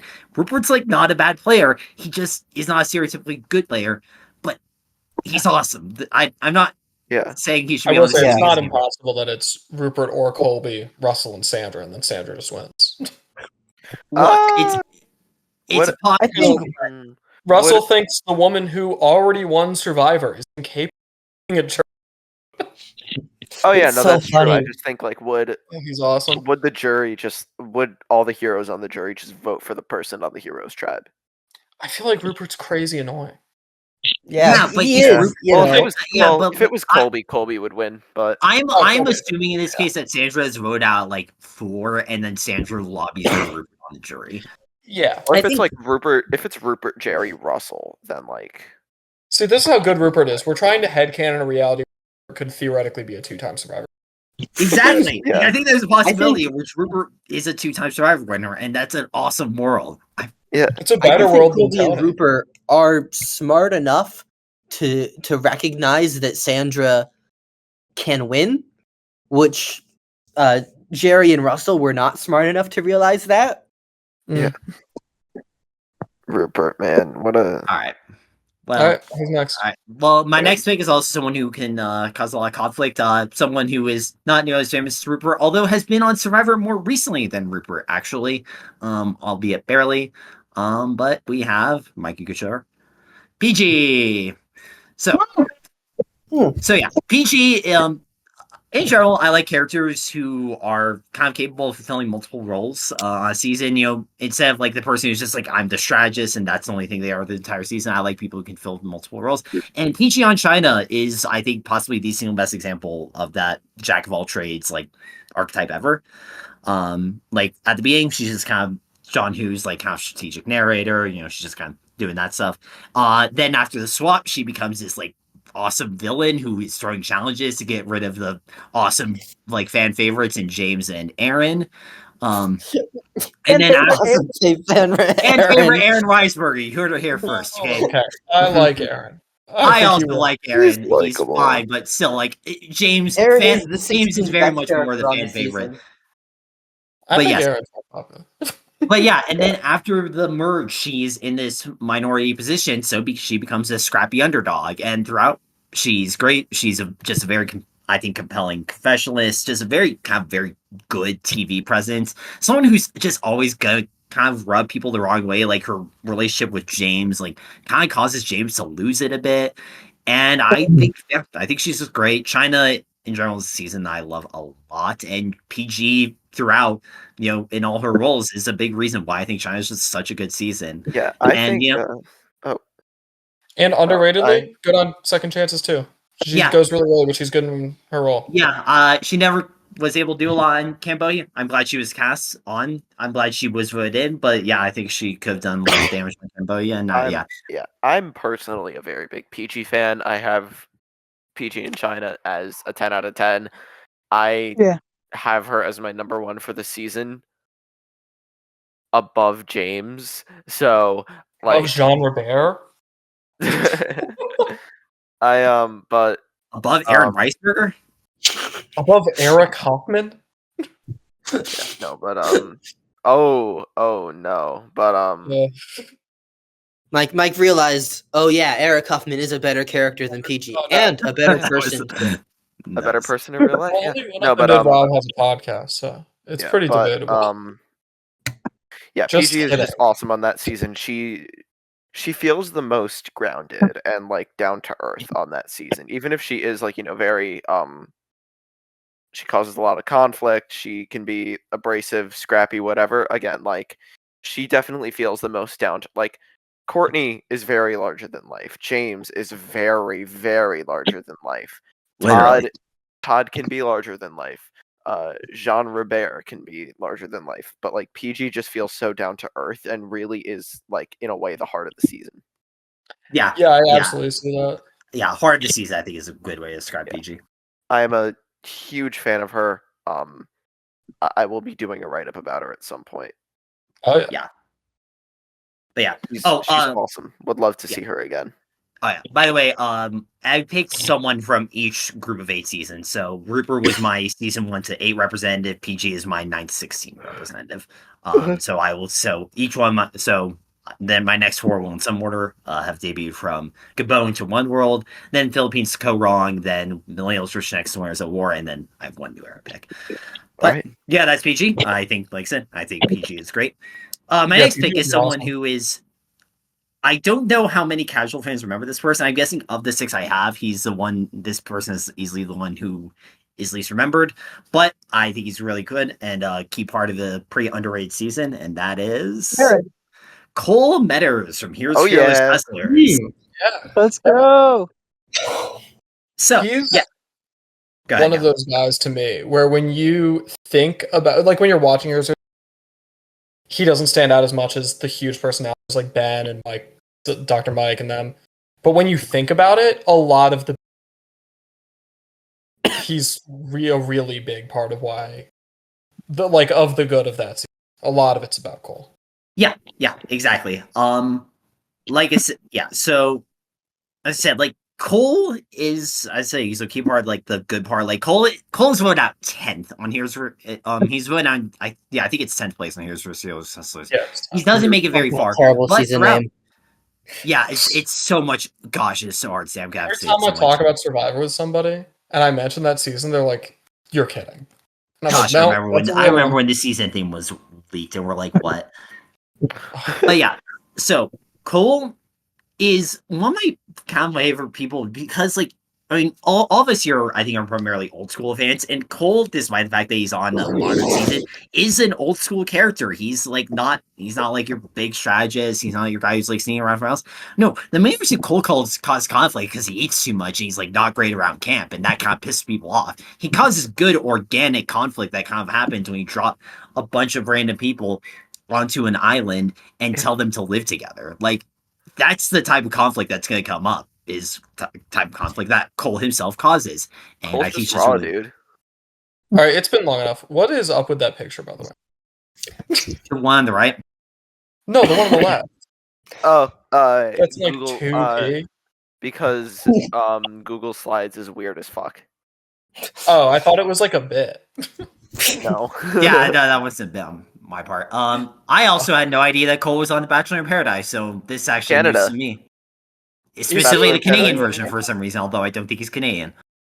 He looks completely different now, but also exactly the same. It's very weird. It is very, Why not? It's very odd to look at. But yeah, Cole's great. Cole's a really good Cole.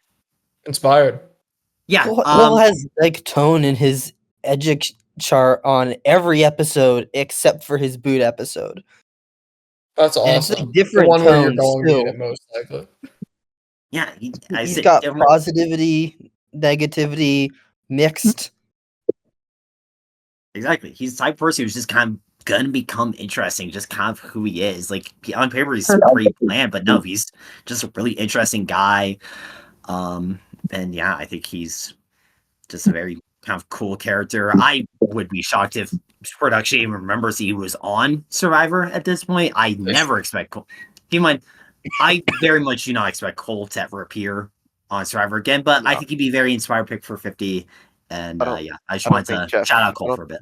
I don't think Jeff that's a Probst, really good Cole. knows who he is, but yeah, Jeff Probst might not recognize Cole Metters on the street. Yeah. All right, who's next? All right, my next pick, going from the male in a kind of pseudo showmance to the female in a also not showmance because it was a real life romance. We have. Oh shit! Great pick. Yeah. Yeah, Jacqueline. Yeah. Jacqueline, the second place sir on San Juan del Sur. I feel like when people think about San Juan del Sur now, it's generally in the context of, oh wow, yeah, Natalie's endgame dominance was great. Oh man, Keith was so funny. And if they don't think about that, they might think about, oh yeah, and like Jeremy Collins, now like one of the greatest like modern era like figures, and Kelly Wentworth also is like also a great modern era figure. But for me, the heart of, I'm sure everyone here loves all four of those people equally. Don't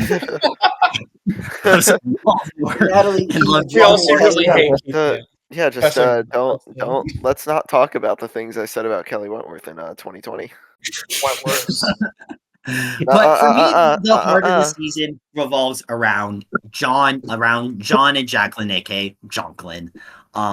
Just kind of like between the two Blood vs. Water seasons, Jonklin is easily my favorite pair. I don't think that's a very controversial opinion within this group either. Yeah, because like it's kind of cool. Like, here are these two people. They're this all-American couple. Like John's this football star. Jacqueline is this beauty pageant like contestant. Like they should be this perfect all-American couple, and yet they're playing on Survivor. And guess what? As it turns out, navigating like being on a season of Survivor while navigating your own relationship is kind of difficult, and watching them just kind of like navigate, like figure out how they play separate games while also playing the game together is just awesome. I think that everything about them, like as a duo, I think is just great. And with Jacqueline specifically, I think she's just great on her own. I think her finale after John is booed is just fantastic. I think she's great, even on the early parts of Koyopa, where she like is the one where she kind of gets into it with John Rocker. I think she's just a lot of fun. I think of the two, she's the person who I think I'd be more interested in seeing play alone. And I think she's great. Again, someone's going to kind of cause conflict just because she's kind of a messy, and that's great. We love mess. I think I do agree. I think John is better on San Juan del Sur by like a hair. Like, I have them back to back in my rankings, but they're both great. They're both John better on the season. Jacqueline would be better on a return. I think I do think I'd prefer John Norman to return. I think he pops more as a personality.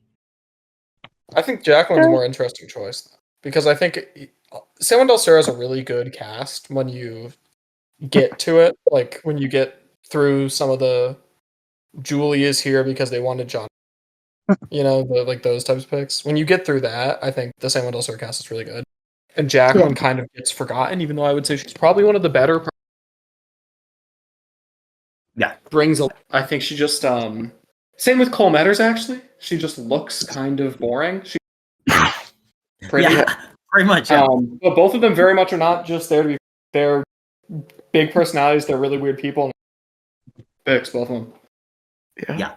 I think, like I said, she's great. And I said, San Juan del Sur are just fantastic boot order. One of the best boot orders of like any season. That endgame cast is just imagine the reality where the final five are like Alec, the Wentworths, Julie McGee, and like I don't know, Nadia. It is crazy Alec that Christie. I like Alec Christie, but like Yeah, but imagine a season where he has to carry any actual narrative weight. Yeah. Imagine if you have to deal with both Drew and Alec Christie. Like, the purpose of having both of them on the cast at the same time is so that one of them can go out early, and then you can have one of them be stupid for the rest of the season still. I don't think there's any reality where Drew Christie doesn't go. I think he's like exactly one of the worst Survivor players. The fact that he's the fourth boot is actually good for him. Does he go to Tribal ever before that? No, he does not. That is his first tribal. Well, that's why. Yeah, it's because Hunapu goes on Wing Streak. And then Drew Christie gets the idea to throw the challenge taken by Kelly Wentworth because he's a master and manipulator of this game. Are we turning this into the San Juan del Sur is underrated podcast? It's so good. It is. Like, San Juan del Sur is so good. If you haven't seen San Juan del Sur in a while, go rewatch it. It's awesome. It's not just Natalie being cool. It's a lot.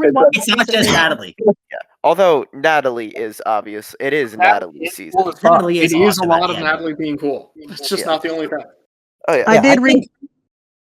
Well, one thing that I really like about San Juan del Sur is that the top 6 characters, the final 6, they are the best 6 characters on the cast. Absolutely, yeah. I would absolutely agree. I mean, final 6. I mean, you guys know that I have my reasons for not liking Missy and Baylor, but besides that, I think they're clearly the number 5 and 6 of that endgame. It's because they're not homophobic enough for you, Mike. That's why you. No. But those who know me and know the environment I grew up in can probably easily tell why I just cannot let myself click with them. And that's fair. Like I said, I very much get that. Of the final 6, they are very clearly the worst. But yeah, Jacqueline's great. Her season is great. San Juan del Sur is awesome. And also, I'm just gonna San Juan del Sur. I think is a very underrated choice as the first season for a new viewer. If there's a person who might want to watch Survivor but doesn't want to watch all 50 seasons, they'll be like, "Oh, what season should I watch?" San Juan del Sur, I think, is great first choice. The relationships are immediately developed off the bat simply because of the blood versus water thing. I think the conflict is I think everything about it is pretty easy to follow, and then everyone's good. And then Natalie is such a satisfying where watching Natalie just dominate the endgame is incredibly satisfying ending the season. San Juan del Sur, great. San Juan del Sur, great. I think as a first for a new person trying to watch a season of Survivor for the first time or on a rewatch, San Juan del Sur is awesome. Yeah, gift that keeps on giving. Yep. All right, next. All right, my 5th pick is this is one who I did not pick originally because Shro took my original pick, but this is someone who is connected to one of Shro's original picks, and it is Liana from 41. Ooh. So, full honesty here, when I sent my list to Mike, I had Shan in this place, but Shro had already taken Shan, which is fair. But yeah, Liana, I think, is someone who is probably forgotten despite the fact that she was on a season only a few years ago, but she, I think, has a lot of potential. Because her, along with Xander and JD on that same season, is one of the first castaways who was on Survivor who was born after Survivor first aired in May of 2000. It is crazy that a season of Survivor had 3 people who were all age 20. It's too young, but It's weird that like those first few New Era seasons were like really hard on casting really young people, And That we season still also haven't feels cast anyone particularly younger young. than Sammy currently. That season also feels particularly young because Abraham goes first, Brad goes pre-merge, Jeannie goes. Yeah. So the oldest real character that makes it like solid run is Shan. Yeah. Shan's what, in her like 30s? Yeah, 34. Heather. Or like Tiffany. Well, I said Heather gets like no screen time at all. Oh, yeah. Ricard, I think is about the same age as him. No, Ricard's 31. Shan's 34. Oh, for some reason, Ricard is in his mid-30s.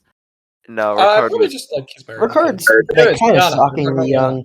Ricard just gray young, you know.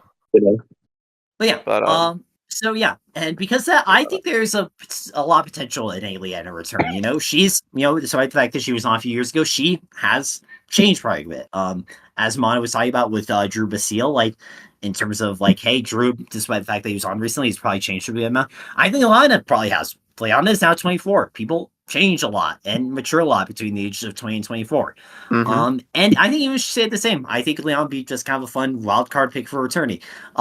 Because see a lot of her, deep relationships on 41, both with Xander. I like her conflict with Xander, and of course her connection with Shan is just absolutely great.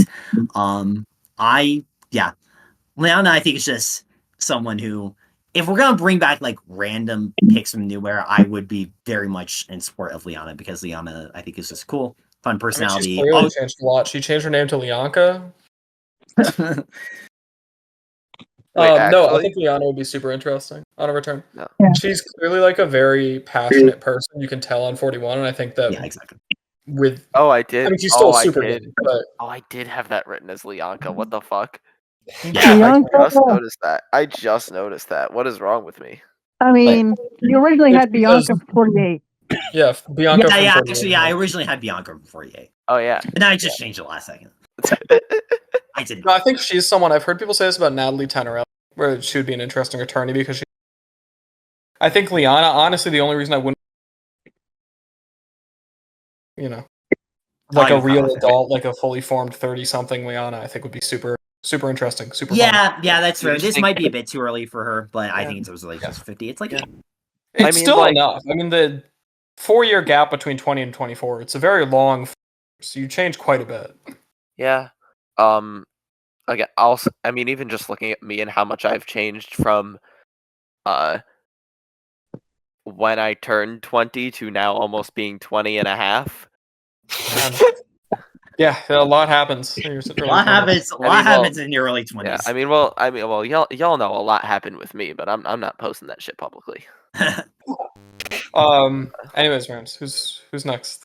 Okay, and this is my season. Hold on, I wanted to, like, again, we see how like well-spoken Liana can be, like at her own boot tribal, like, again, clearly young, but clearly also, like, for her age, there's a lot there, and yeah, I think that again, as a character, she would only develop throughout. I completely agree. I feel like she's very bright, and some years on her would make her a very interesting returnee, even though, unfortunately, by the time it would be like, I guess the right time, she would be forgotten about, which sucks.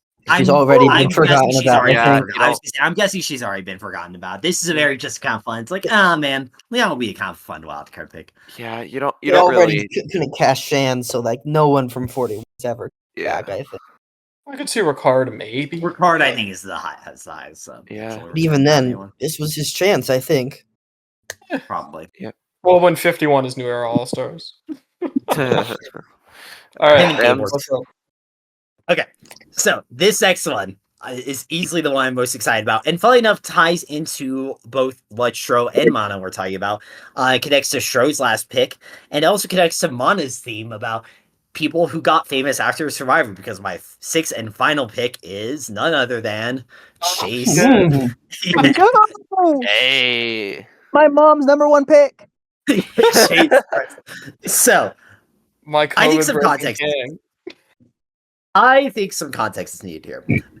Chase is now undoubtedly more famous now, or Chase is now undoubtedly more famous than he was on Survivor. Because Chase Rice, for those you don't know, or I'm guessing there are probably some of you who know Chase Rice exclusively as a country star, Because Chase Rice is now kind of a big deal within the country music business.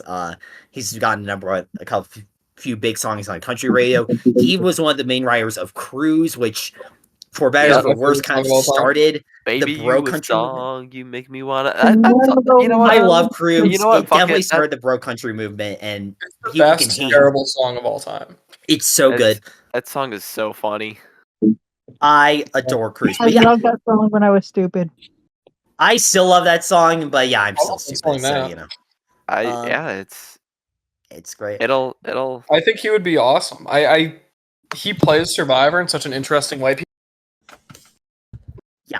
So I'm not picking him just because of the shock value. It's like, haha, Chase Rice is like, haha, he's now a country star. Wouldn't it be funny? No, because Chase Rice on Nicaragua he's fantastic. He's so Nicaragua.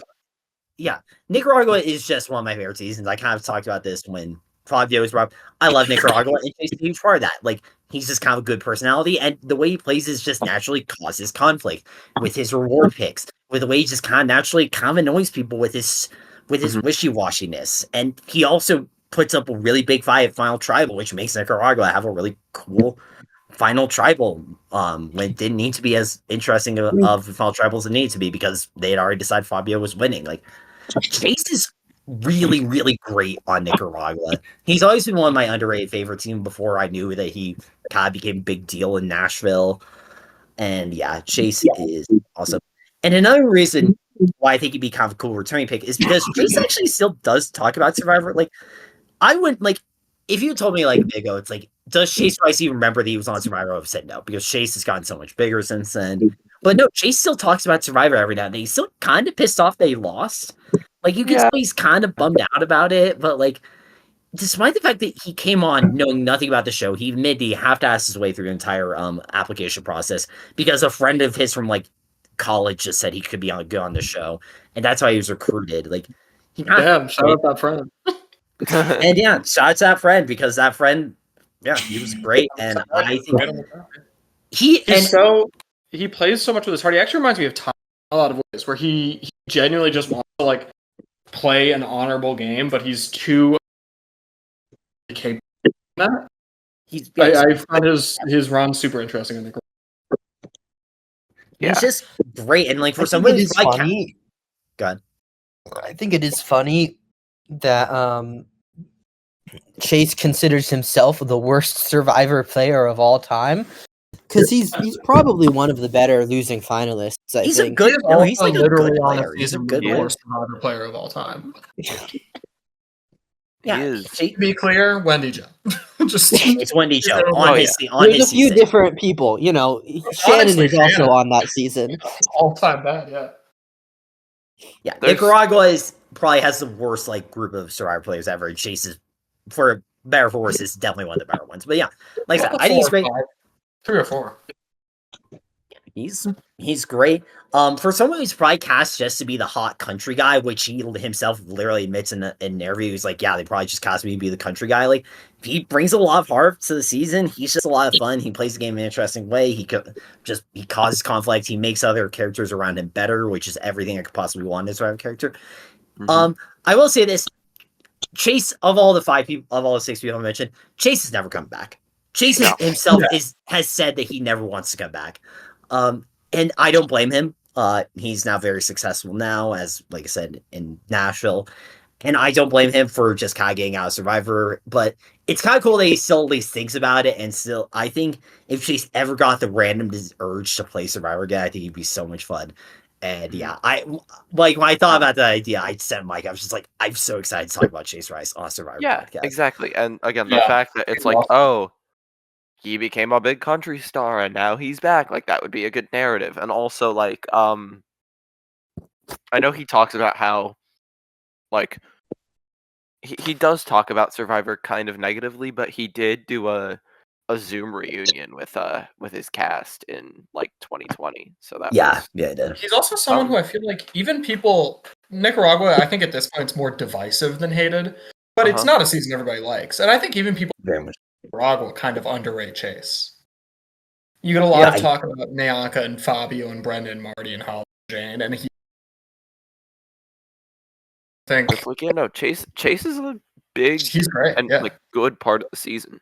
He's Chase absolutely is my fantastic. third favorite for Nicaragua, behind Fabio and Ianca.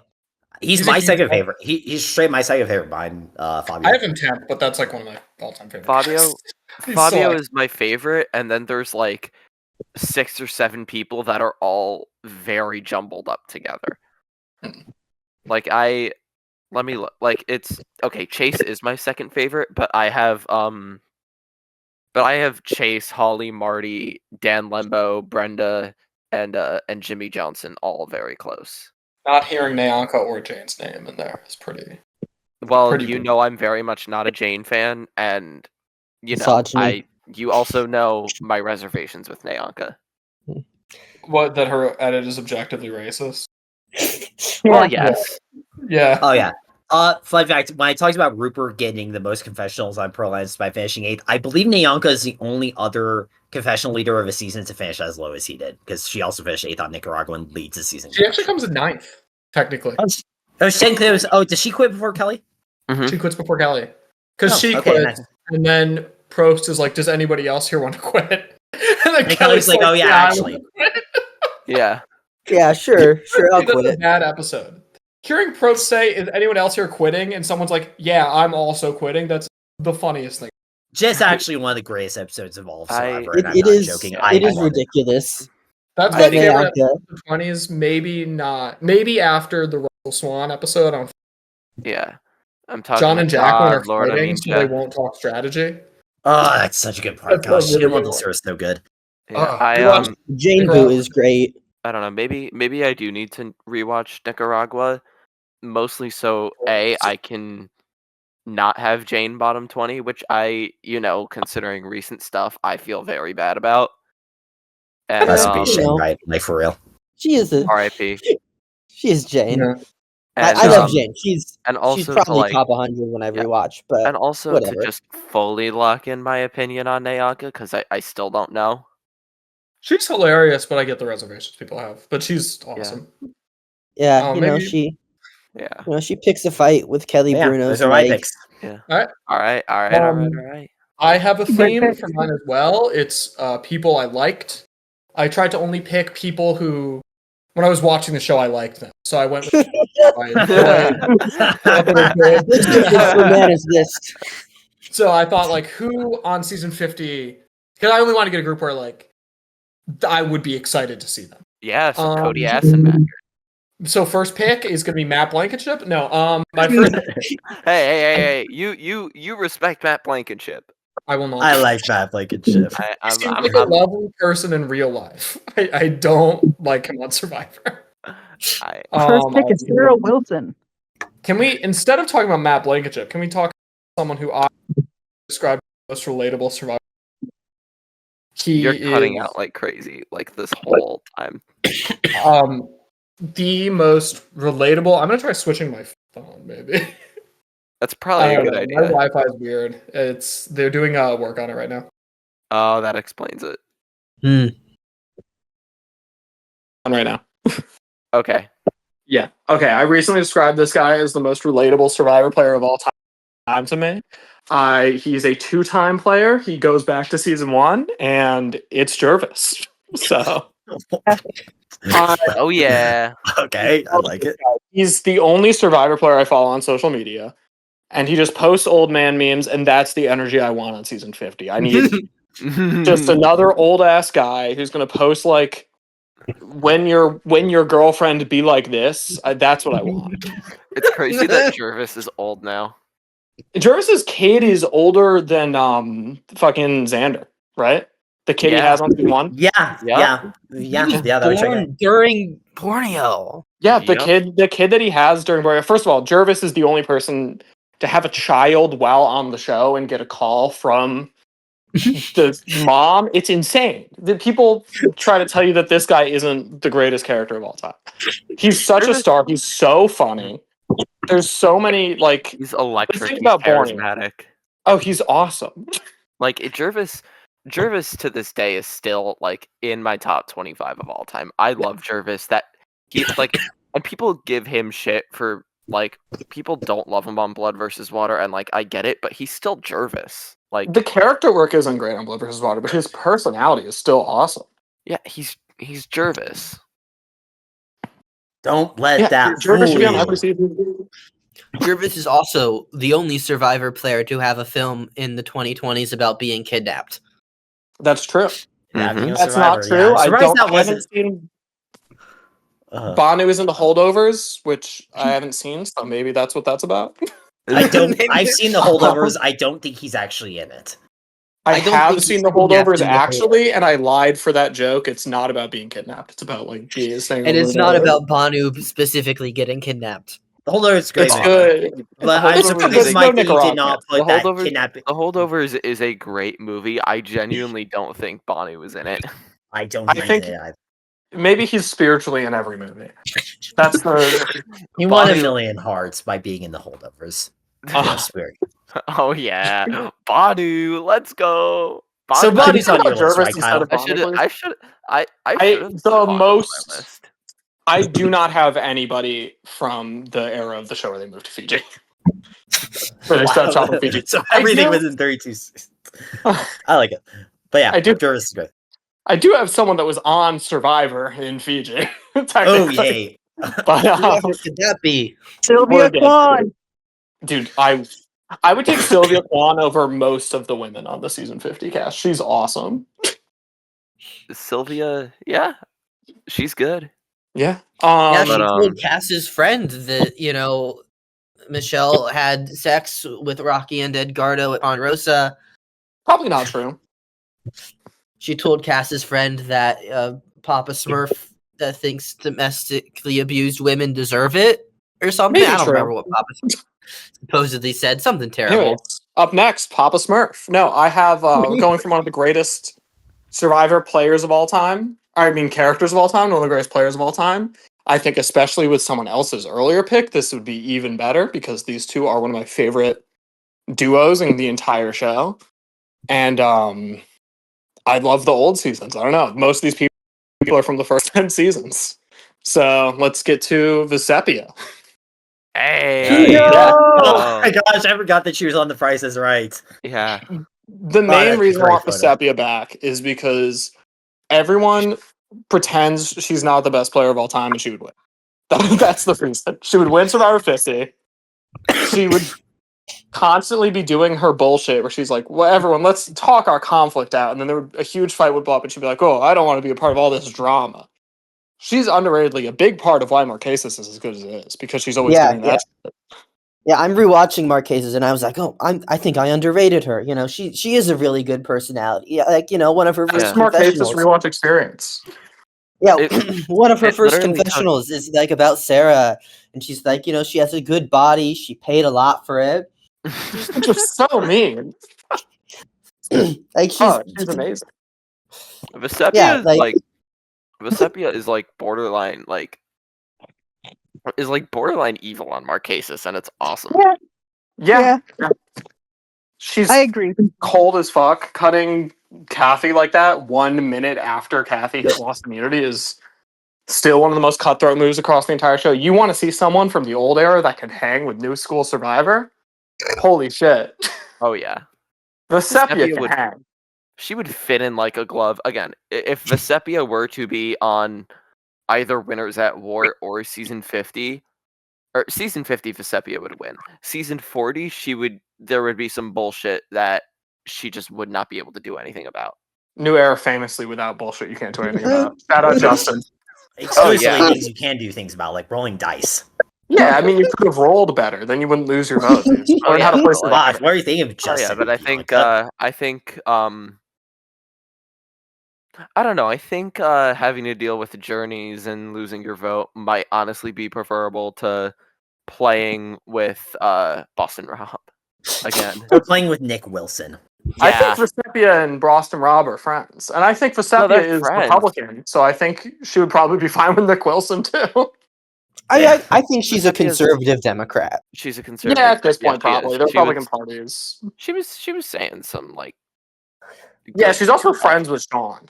Yeah, Yeah, but I mean, Yeah, to be Sean and fair, Vesepia have such a great dynamic. I love the two of them on Marquesas, and I think that I didn't pick Sean because I assumed somebody else would. I was just like, Which, yeah, somebody pick Sean. Worked out. And again, I do like that a lot of the larger online fandom at this point is much more apt and inclined to want Vesepia back, and I think it is a great thing that a lot of the fan base is getting more and more and more behind Vesepia. Yeah, Vesepia has finally started to get her flowers. She's no longer in the reality TV Hall of Shame, which is just racism, if we're being honest. Crazy that the dude who did that is still around. Yeah, even hanging Probst out with like, Jessica Lewis. Yeah, even David Probst is Bloomberg. like, you know what? I think I think I could finally say Vesepia's underrated. Wow, good job, Probst. Vesepia is being the most underrated winner because if you really, I think, broke it down, it's like, okay, 1,000 games of Survivor, all newbie cast every time. Who's winning the most? I think Vesepia is winning 1,000 times. She's someone I just can't imagine a reality where she doesn't win Survivor. Yeah, she's definitely a contender for the best player of all time. Yeah, and I think on season 50, she's a great personality, and I want season 50 to have a winner who's a great player. I think the more I think about it, I think you said last time that you think the best player of all time is either Vesepia or Heidik. I do think I would take Vesepia over Heidik as a player. Yeah, because Heidik could lose a jury vote, though I don't know how. Loses most jury votes. It's just he's at the end against Clay. But I don't think Heidik ends up sitting next to somebody who he loses to, ever. Oh, he doesn't, but also, well, on that cast, yeah. But again, Heidik will always get to the end. It just depends on if there is someone on the cast who is less likely. Yes, correct. And a lot of the Clay stuff is stuff he kind of makes. Yeah. Like, he did a very good job is a lot of slandering Clay. Yeah, but I do think Clay is underratedly very close to winning. Mm-hmm. Like, I think he's overratedly very close to winning. I got to be honest. I don't think that's ever happening. Yeah, we're gonna have a bit more Thailand discussion. So we are gonna have more Thailand discussion. This will shock nobody, but I do have a Thailand pick on my list. Wow! Oh yeah, who would have thought? John Raymond. It's Penny. It's not Penny. Anyways, I said I didn't have anyone who plays Survivor in Fiji. That's not true. I have one of the greatest characters to not be on one of the first 10 seasons. Maybe the greatest character to not be on one of the first 10 seasons. Just roll it. I don't know. The man who needs no introduction. Dreams hurt. Wait, Dreams and Ianka met? Yeah, they dated. Didn't they date? What? They dated. Yeah. What? This is the first time I'm hearing about this. This is awesome. Yeah, they're them and fucking Carol Rivera and Carl Balancian. Double dates. I have no idea where my mind crafted that from. Let's talk about Dreams. Famous Survivor couple. Oh hell yeah! The only people who don't love Dreams are the people who have not seen Thailand. Every single person who watches Thailand comes out and is like, "Say what you will about the season. Dreams and Yaman are incredible." You mean? Everyone does say that when they finish watching. That's what I meant to say. I watch Thailand. I think about Dreams. I'm just on a one-track mind, man. I just love Thailand. Dreams is amazing. A star. He is like one of the most morally conflicted people they've ever had on the show because unlike a lot of people who it would be really, really nice to have $1 million, Dreams is homeless. Dreams needs the money, and that's what makes him so fascinating. And he's not like that anymore. He's not. I don't think he's in that position anymore. But he's not. Thankfully, which is good. Yeah, I'm very happy to hear that. He seems to be doing well. That's lovely. I'm very glad. But Dreams is still like an endlessly fascinating personality. He's so unique. I don't think they've ever had anyone even close to like him. Shakwaria. Who? Shakwaria. I don't know who that is. No, it's when Dreams is trying to say soliloquy. Oh, yeah. Forgot about that. See, this is what I mean. Dreams is so good that there are funny moments of his that you don't even remember. Yeah. Because you're thinking about his tragic moments, or you're thinking about his other funny moments. Mm-hmm. He's underratedly hilarious because he's so tragic, and he's underratedly tragic because he's so fun. He at one point has in tribal, he literally says, I don't want to point fingers at anyone, and then literally points fingers at like two separate people, like right after he says that. He's so awesome. He's awesome. Dreams People is want like New Era to have conflict. Dreams is the perfect conflict starter. yeah. Oh, he's so Because good. he's just so unintentionally putting his foot in his mouth so consistently. Yeah. Dreams was on my original list and swapped out for Fabio because you sent in your list first. Yeah, I did. Yeah. I got all of my picks, though I think the Dreams is the only one that would have had any contention, really. Yeah. Yeah, Dreams is again, Dreams goes without saying. He is he's a top 10 character in the history of Survivor. I know a lot of people in this community like to point to Ian as like the great tragic Survivor figure. Who would do that in this group? And I Certainly, would, yes. Yeah, I know, it'd be so weird. and I would put Dreams solidly just in that tier completely. But I think yeah, the Dreams difference is great. between those two for returning showing, I think Ian is a solid personality brought much higher by his circumstances. Correct. Dreams is an excellent personality no matter what happens. Yeah. Yeah, And I also think Ian is a one and done. Yeah, Ian, I don't can't need to bring see him back. again. He's beaten down by being too nice to play the game. Dreams, it's not really like that. Yeah, and I feel like Dreams now being in a much different position in life now. I would be interesting than to he was see at the Dreams time. play less desperately. Yeah. Mm-hmm.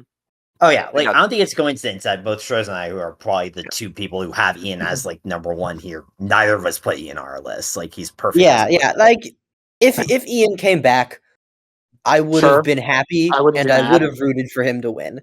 Yeah, same. But I don't need to see him again. You know, he's perfect. Mm-hmm. But I need to see Dreams again. I would Dreams would be great. Yeah.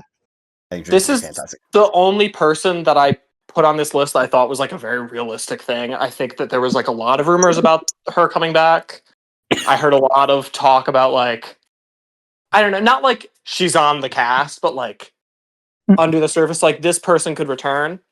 And I know she's a little bit on the older side and not on the most popular season. But I think everyone agrees with me on across all Survivor fan bases that we need Helen Glover 2.0. That's the only picture of Helen I could find that was like kind of recent. I think she believes in QAnon now. She's probably in her 70s. She is 70. And that's why She's she's a 70 great years pick. old. She believes in QAnon. She definitely hasn't thought about Survivor since Jeff Probst told her to stop talking so Brian could answer her jury question. Which, you know, that's the energy we need on New Era Survivor. We need someone who will be so pissed off at the person she votes for. Not even the person she doesn't vote for. The person she does vote for, that Jeff Probst has to be like, yo, chill. That's what Helen brings. Helen is maybe the greatest confessionalist of all time. She gets so annoyed by Jan, who is probably the most likable person on the Chuigon tribe, that she talks about killing herself. Amazing. I know that a lot of people don't like Thailand. And they're all wrong. No, everyone loves because Thailand. It's the they're most all wrong. popular season. It should be. They're all wrong because Helen Glover is literally on that season, and she I'm is the pretty greatest. high. I'm pretty high on Helen. I just do not like Thailand, but I Yeah, see. People who I don't think like that's most Thailand of us. love Helen. I'm a very big Helen fan too. Exactly. Yeah, Helen's in my No top matter 100. what. Thailand's not. It's not in your top 100? There's only 48 seasons. I've seen more seasons than you could possibly understand. He's seen all the seasons of Israeli Survivor and all the seasons. I've seen every single French Survivor. I've seen all of Atlanta. He's seen all of Kalante, you can seen hate all of on- Expedition Robinson. You can hate on Thailand, but at least say it's better than the Israeli Survivor. Come on. Oh yeah.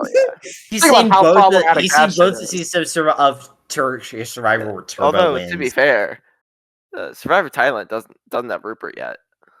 Survivor Thailand does not have Rupert. It should have. That's the one problem. I think that instead of Shuigal, they should have had to drag Rupert through a challenge. No, Survivor Thailand Helen's hilarious. She screams at her husband, who is pictured during the challenge where they have to, like, the loved ones have to eat gross food, and she's like scaring him clearly. She's And it so mean to works. him. It works. He wins. Then she loses that challenge later on down the line. Yeah. She sent Mario Lanza a cooking recipe for brownies, and I made it, and they were very good. So shout out that. Helen's amazing. Helen is so good that even people who hate on Thailand because they're jealous of how good it is love Helen. It's true. I'm not as good of a Survivor season as Thailand. Yeah, I think from we one can all admit popular. that.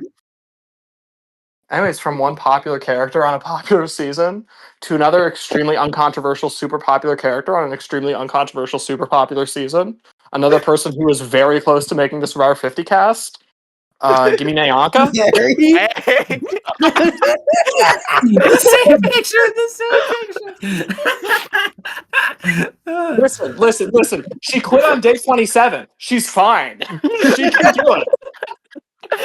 She may play at least 6 days. Mike, She played Survivor longer than Erica. She played Survivor longer than Marianne. Mike, I have one question for you.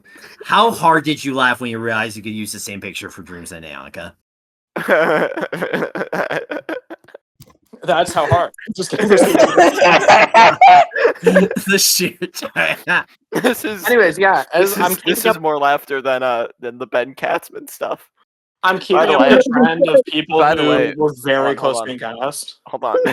By the way, this entire video has been a lie. Every single slot is just Ben Katzman. Ben Castman is my next pick, but we'll get to him. Nyanka is the greatest character since Nyanka. I'll put my foot down on that. They've not had someone better than her since she was on the show. Yeah. Who's stepping to her? I mean, I have plenty of people. Like, I have Jacqueline over here. I have a bunch of people over. But I fucking love Nyanka. Nyanka's Like, amazing. Her edit is objectively racist, and they edit fart sounds at their confessionals, and she's still the greatest ever. That's how good of a personality she is. Yeah, she is She's just awesome. a star. She's such a star. The only problem with Nicaragua is that Nyanka isn't there long enough. That's the only issue I had with that season, is that Nyanka leaves in the final 9 instead of the whole season being all about I mean, her. clearly the She editors should have kind been of at agree. Final Tribal Council. It should have been a double quit at Final Tribal Council that led to Fabio. Yeah, Yeah, but I also agree. the fact that Nyanka quits is amazing. It is. That's one of my favorite And then, episodes like, of the entire show. it's so And she still awful. goes on the reward. She still She's goes so on the selfish. reward. She's like, yeah, I'm gonna quit. But I'm still gonna Amazing. go on the reward. She's like, yeah, that's totally fine. It's like, no. She's awesome. Think about how pissed Liz would be if that shit happens. See, this is what I mean. New Era is missing people like Nyanka and Helen, who are just kind of the worst and always going to annoy people. It's awesome. Also, I think we, as a podcast, should express we do not agree with Nyanka's treatment of Kelly Bruno. It's very bad, very clearly ableist. Yeah. Very bad. Just want to make that clear. Well, fortunately, no one else on my list has ever been any sort of ist throughout their run on the show. Anyways, who do I have next, Mike? Do you want me to just do it? Let's do it. Who's next? Yeah. He's a Y'all ready he's for a this shit? very he's a very kind, respectable young man who And I agree with Again, I feel like- everything he says these days. Oh no! Yes, I knew it. I'm not kidding. Look, I actually led this. I just wanted to I be was known. honestly prepared for it to be Colton, so this is a win. I just wanted to be It could have known. been Colton. It really could have fucking been Colton. It would not have been Colton. He's a quitter. I don't respect quitters. Clearly. Clearly.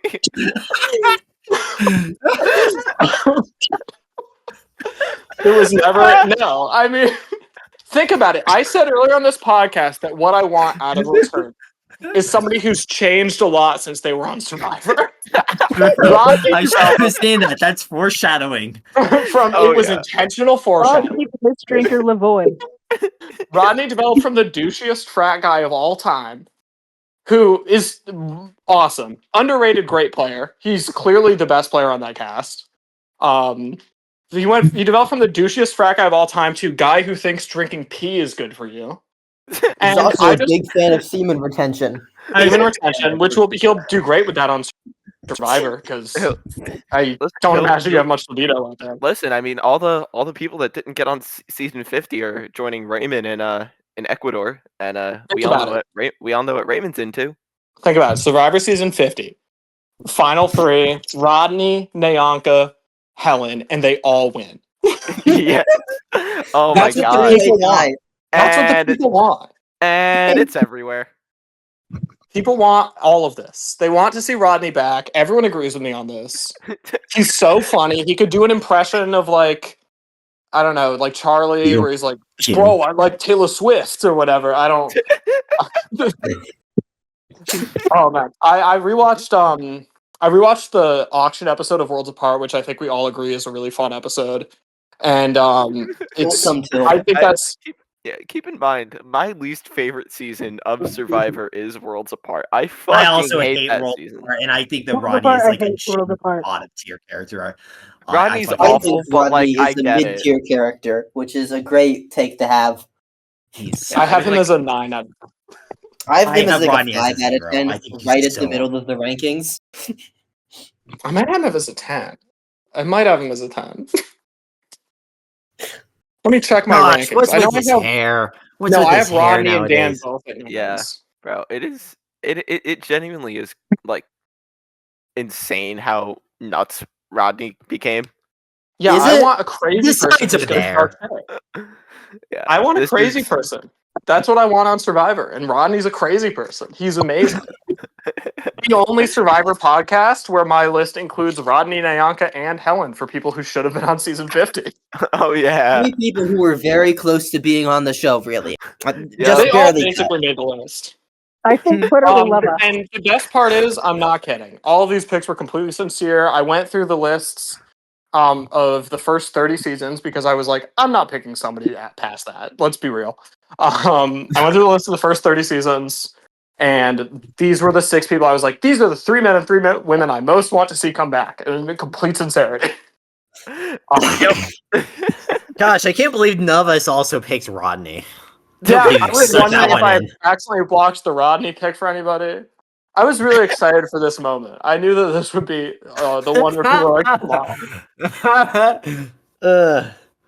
Oh, man. It certainly didn't surprise me as much as it did. Does anyone else have anything they want to say about Rodney return? Why they'd be really excited for it? He's I mean, I personally agree with everything Rodney has said or done. So, yeah, I think he's right about women.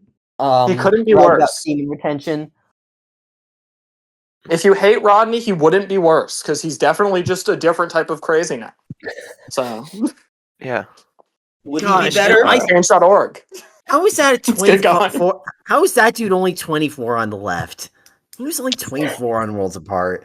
He has. Oh man. What's next, Mike? Well, that was fun. That you didn't get Heidik in there, honestly. I really thought he was there. I thought it would just be everyone from Thailand. Well, I don't need to see Heidik come back.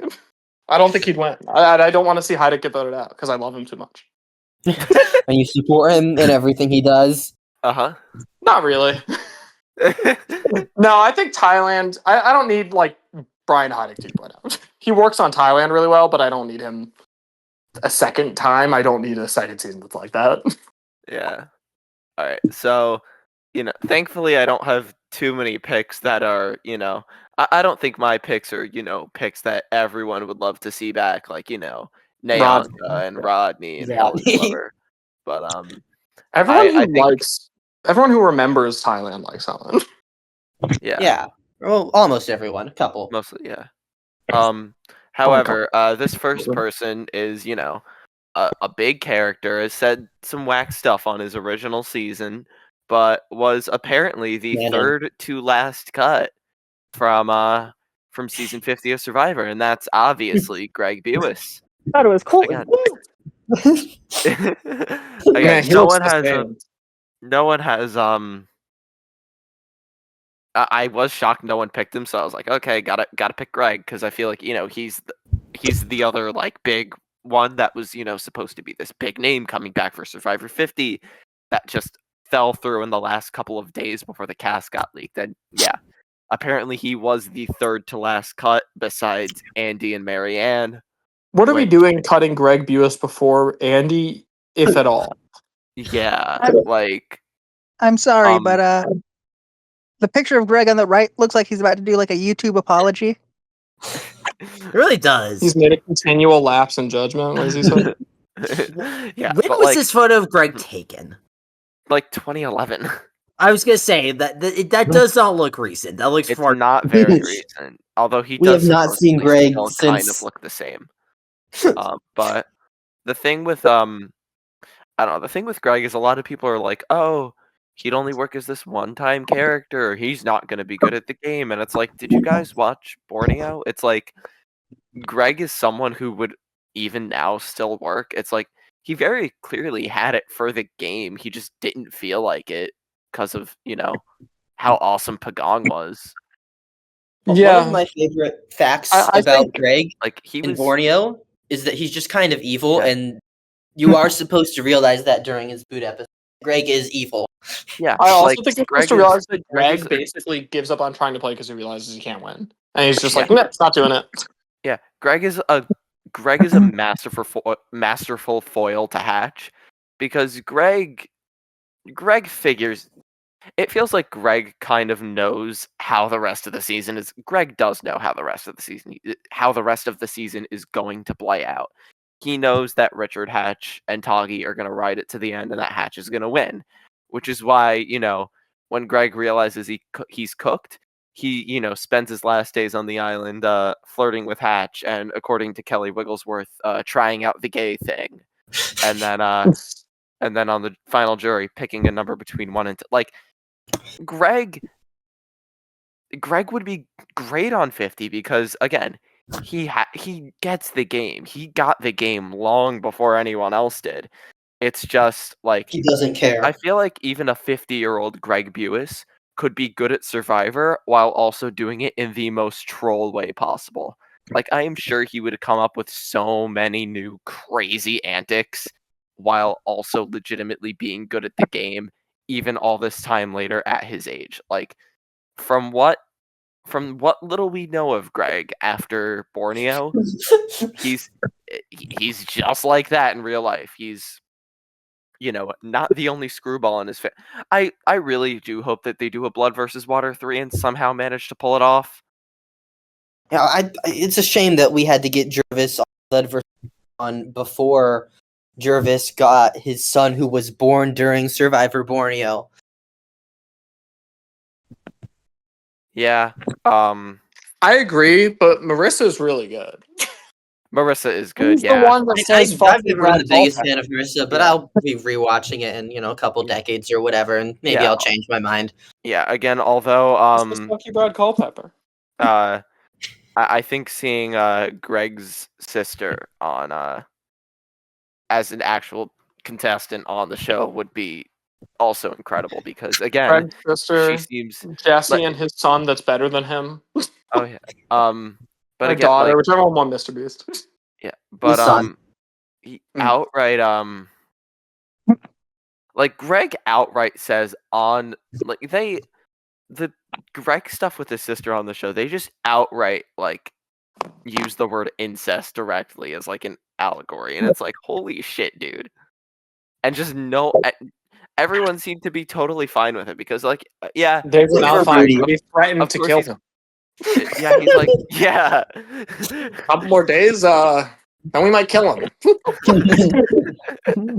Yeah, and it's If like Rudy should be on 50. I don't know why they didn't call him.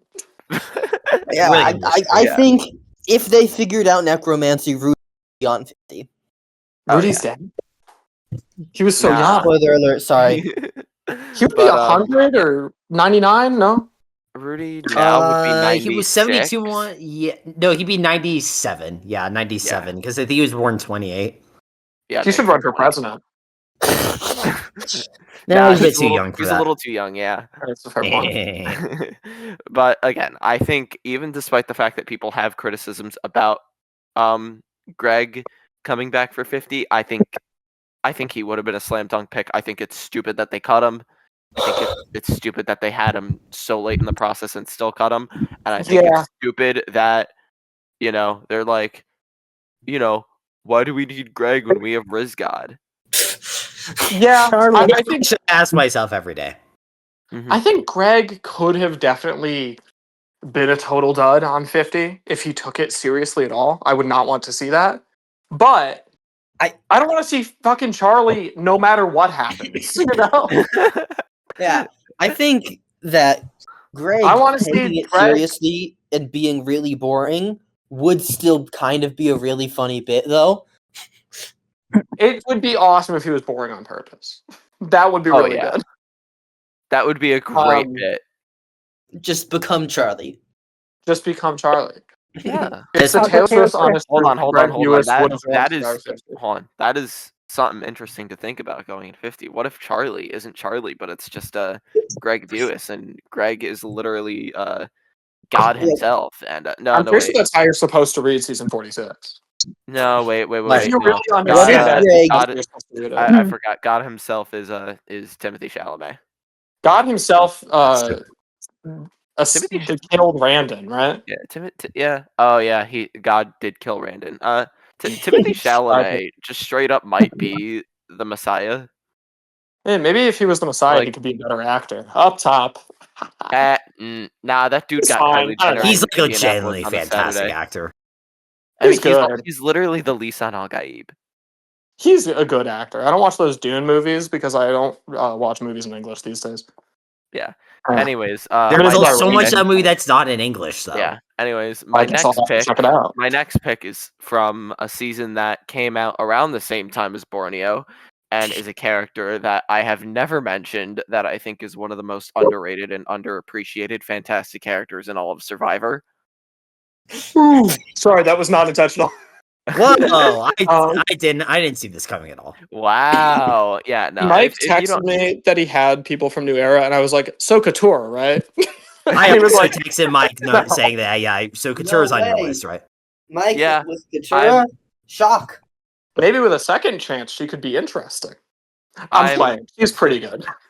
Yeah, it is very well known that I am a massive Katura fan. I love her relationship with Bruce. I love her story. I love how it gets recontextualized after everything. I think Katura has one of the most fantastic runs on the show on 45. Again, I think her character is, there's obviously the element of tragedy there, but I think, again, like at the end of the day, her arc is really beautiful at the end. I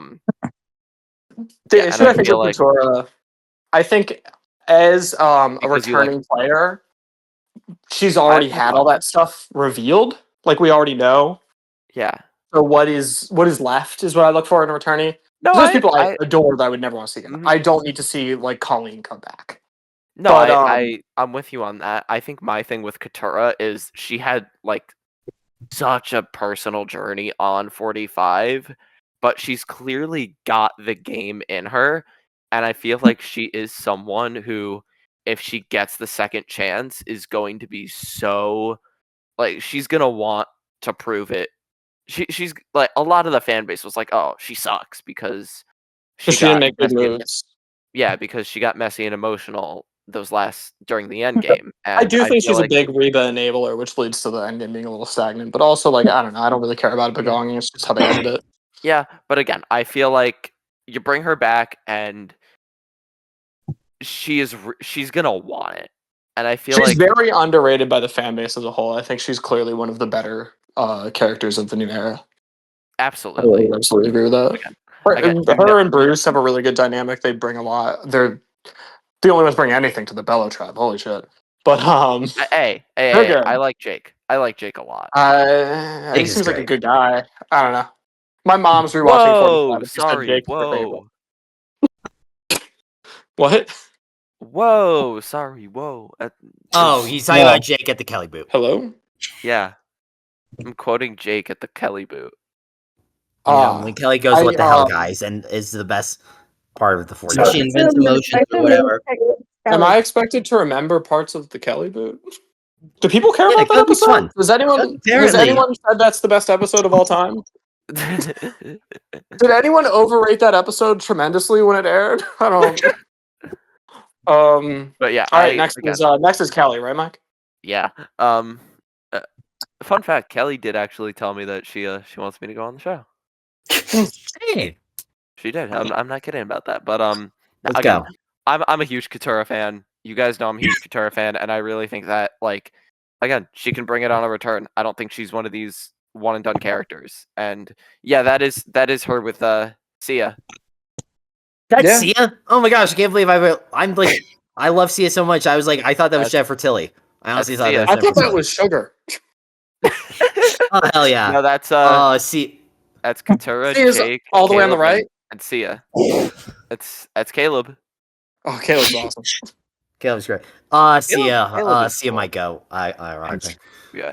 Anyways, so this next pick, also a very recent season. No, but Shaheen? jokes aside, yeah, my next pick is Shaheen. But Jokes aside.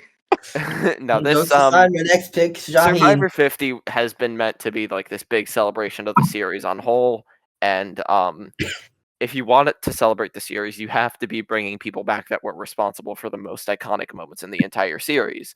Mm-hmm. The most iconic moment in the entire series is Sue Hawk's Snakes and Rats speech. You are not bringing back any of Sue, Kelly, or Hatch back on Survivor ever again. And so I guess settling for number 2 is Shaheen. I'll say this as the yeah, only person on the planet who watched House of Villains. I also watched it. I don't think he's got it anymore. I think he's good in the first couple episodes. For the record, for the people listening, we're talking about Fair Play, not Shaheen. Visually, we're talking about Johnny Fairplay. Yes, I think again, I think if you want to celebrate the Survivor franchise on whole for season 50, I don't understand how you do it without Johnny Fairplay. Yeah, I just said I think he's washed. He absolutely should have had a real return. Where they don't completely fuck him over and he quits. Yeah. Micronesia. Fairplay is good on Micronesia, but he is, but he dresses up like Jeff Probst. Yeah, and apparently, again, I didn't watch House of Villains. Apparently, I heard his run on House of Villains was extremely, extremely weird. But he was also he's good at the beginning. I don't know. I'm just a big Johnny Bananas guy, so I like Johnny. Yeah, enjoyed Johnny that season much more. Yeah, but again, I know Fairplay was also saying around the time House of Villains was happening, he was like, "Oh yeah, I'm saving a bunch of big shit for playing Survivor again," and he hasn't. He's not on 50. And again, I think Fairplay has always kind of been really wanting to get back at it. And I think the added perspective of Fairplay, since Micronesia, having turned his life around, kids. He's woke now, yeah. He's very supportive of his kids. He's a born-again Christian, right? I think so, but he's also very, his kid's non-binary is very supportive, which is nice. He seems like he's become a genuinely very good guy. And I can't wait to see what genuinely good guy Johnny Fairplay does, because he's still going to be playing Johnny Fairplay. Yeah, my issue, I think, with the Johnny Fairplay return is almost that he's too much of a legend. I think it could be no one's going to believe a word that comes out of his mouth. It's Johnny Fairplay. He tells the truth, but he lies too. People aren't going to trust that guy. Yeah. And I wonder, if he tries to pull another dead grandma level lie, would anyone fall for it? Well, no, no one can pull off a lie like that anymore because of Johnny Fairplay. No, people can't find out the real news that their sister had a miscarriage without Courtney Yates, big fan favorite, saying that they are lying. Courtney isn't even the only one who said that. Eric Huffman, great dude, obviously, also was pretty openly. Eric, says this. So, bad news. My house doesn't have any Wi-Fi right now. The Wi-Fi just gave out. Oh no. So, Um, I don't The know what lost to do. episode. no, it's not a lost episode. I am putting my phone speaker right here. I think what we do is we throw this in an editing bay. We edit this part out, of course, and I'm still grabbing the screen recording. Like the we can't recording see it. yeah, it can yeah. Everything can This still part be probably seen does like need. on the This part stream. You probably guys can does be need to get edited out. yeah, you guys can still be heard. It's fine though. Anyways, when did I get cut off talking about fair play? Well, we were still talking about Yeah, fair we were play. talking about whether or not he'd be washed, whether or not he'd be able to pull off his shit that he would try. Oh yeah, I was about to say I that I didn't think hear. I didn't catch a single word of what you guys had said. Oh, I mean, he's too much of a legend at this point. I don't think he'd be able to get away with some of his big lies. I think Oh, yeah. that But again, I think I don't. A lot of what I was saying is like I know, but like again, I don't understand. Like it would have been perfect for 50. I Like that, wouldn't like complain. 50. I just don't know how much he would pan out. Yeah, again. But if you're gonna do it, 50 is the time to bring back Johnny Fairplay because again, it's fair play. Yeah. Yeah, like besides Sue Hawk, responsible for the most iconic moment in all of Survivor. How do you not? Yeah. Right. Yeah. So what's next? Yeah. Next up is another contestant from the same season. And one that, so much of the fan base has been very vocal about wanting back, and someone who I think is a very realistic returnee who has a legitimate shot at getting past the first couple of votes, and someone who is a perfect person to bring back. So I know you guys can't see the stream, so that's right, Lil Baby. Who did you say? Lil. Lil? How fucking yeah. I think if Lil or if Fairplay or if Rupert showed up on season 7 and saw Lil or Fairplay in Lil's case, they would quit. I think we would really get Rupert murdering somebody. I think he would kill Lil and Fairplay. I think he'd kill both of them. I think Fairplay would quit if he saw either Rupert or Lil. I think Lil would start crying if anything happened. Lil would cry the second she got on the beach. They would be like, Lil, how does it feel to be seeing back since Charlie. Pearl Islands? And she would start sobbing. And you know what's smart? Lil is definitely in her scout uniform if she comes back. She's definitely in her scout uniform. Yeah. Does Lil have a shot on season 50? No. No. Is she going to deliver this no is- matter what because she's just insane? Yes. It is crazy that she's on a tribe that is losing every challenge, and it takes until the third loss for them to vote out Lil. Part of that is because Skinny Ryan is also on the. Yeah, Skinny Ryan's even worse. And Nicole is just somehow goes before both of them. Is Nicole Delma the worst Survivor player of all time? I don't He's know. gotta be up there. Lil just outplays Nicole. Like Lil's just better at Survivor than Nicole and outplays her. She is on a tribe with Lil, Skinny Ryan, and Austin. And somehow she's the one who goes. Oh my god.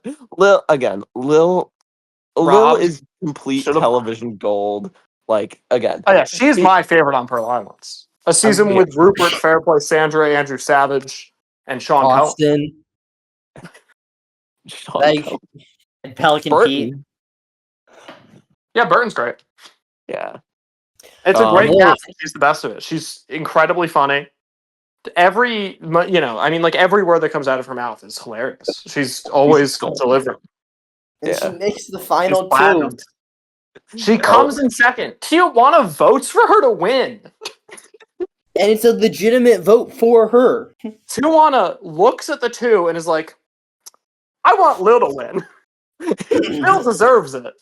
She wins a challenge. She wins final immunity. Oh my Again, god. Lil- He's the one who beats Johnny Fairplay. It's fucking Lil.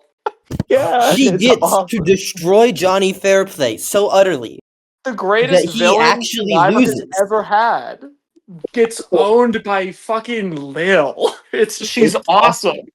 Like what makes Fairplay's downfall so good to me is that Lil is the only one he can lose to, and he will actually feel like he lost. Yeah, anyone Like, else would be like, That's "Oh, also whatever, yeah, he's actually embarrassed that he loses to Lil. He doesn't give a shit about losing to, like, you know, Burton or Dara or Sandra or Savage or Rhino or Rupert. He doesn't care. But Lil, that is embarrassing. Yeah. One of my favorite moments on Pearl Islands, which is 1 million way tie between every moment on Pearl Islands, is the Lil talking about how she does like yoga, and then Probst is like, I think Lil just said game on in Fair Play, and he looks so sad. Is like, I think Lil just said game over, and you can tell he's like, I'm gonna lose to Lil. I'm losing this challenge. He's like, I'm losing to Lil. Yeah. Oh It's- man, I got it. Lil is a great choice, and the fact that she wasn't on Winners of War is ridiculous. Tijuana agreed with me on this. Lil was robbed by a bitter jury. She was robbed by a bitter jury. They didn't like her, so they didn't vote for her, which means that you played a good game. She voted all of them out. Sandra, Bitter jury. Yeah, I think people would legitimately make that argument if she didn't get voted out, which is hilarious. I have seen people legitimately make that argument. I've seen people make the argument that Lil lost to a bitter jury. Were you talking to a Mrs. Bradley by any chance? Nope. No. Dude, Lil. There's a confessional from Skinny Ryan. How would Lil again? Is the prospect of bringing Lil back for season 50 anything sort of realistic? No. Yes. Do I By care? the way, she is 73. No. Yeah, her and Helen could be they could be team captains. Yeah. Lil is probably one of the Survivor players I am most likely to meet as an Ohioan. Lil is probably one of the Survivor players that Skinny Ryan is most likely to give a confessional about, saying she's, quote, not like the other girls. That's a real one. That's real. Oh yeah. Well, Lil is not like other girls. The Skinny she's Ryan, not like other girls. She's in her 50s. Yep. She's a Boy Scout. It is ridiculous. When she's on the boat and she just goes, the Scoutmaster. It is ridiculous that Lil actually gets voted back into the game. Like, yes, I know one of them just voted for to get her away from them, but still, she got 2 votes. Yeah, we can hear you, Mike. Yeah, Mike, we can hear you. Okay. Oh yeah, it's amazing. Lil is Survivor's greatest character. I got back on my PC, so hey, let's go. I did. Yeah. I'm gonna have to do some editing here. Anyways, you know, when I finally ranked every character, I will say Lil was the highest placing woman. I don't know how I feel about that, but it's Lil's true. the greatest woman in Survivor history. Anyways, Sure. I do have to make some visual edits because if I don't, I do have to edit a lot of this part of the video. But if I if I don't, then the audience is spoiled on who my next pick is. But this is actually a new era pick for the last man of the video, and I feel like this is honestly a contender for the most.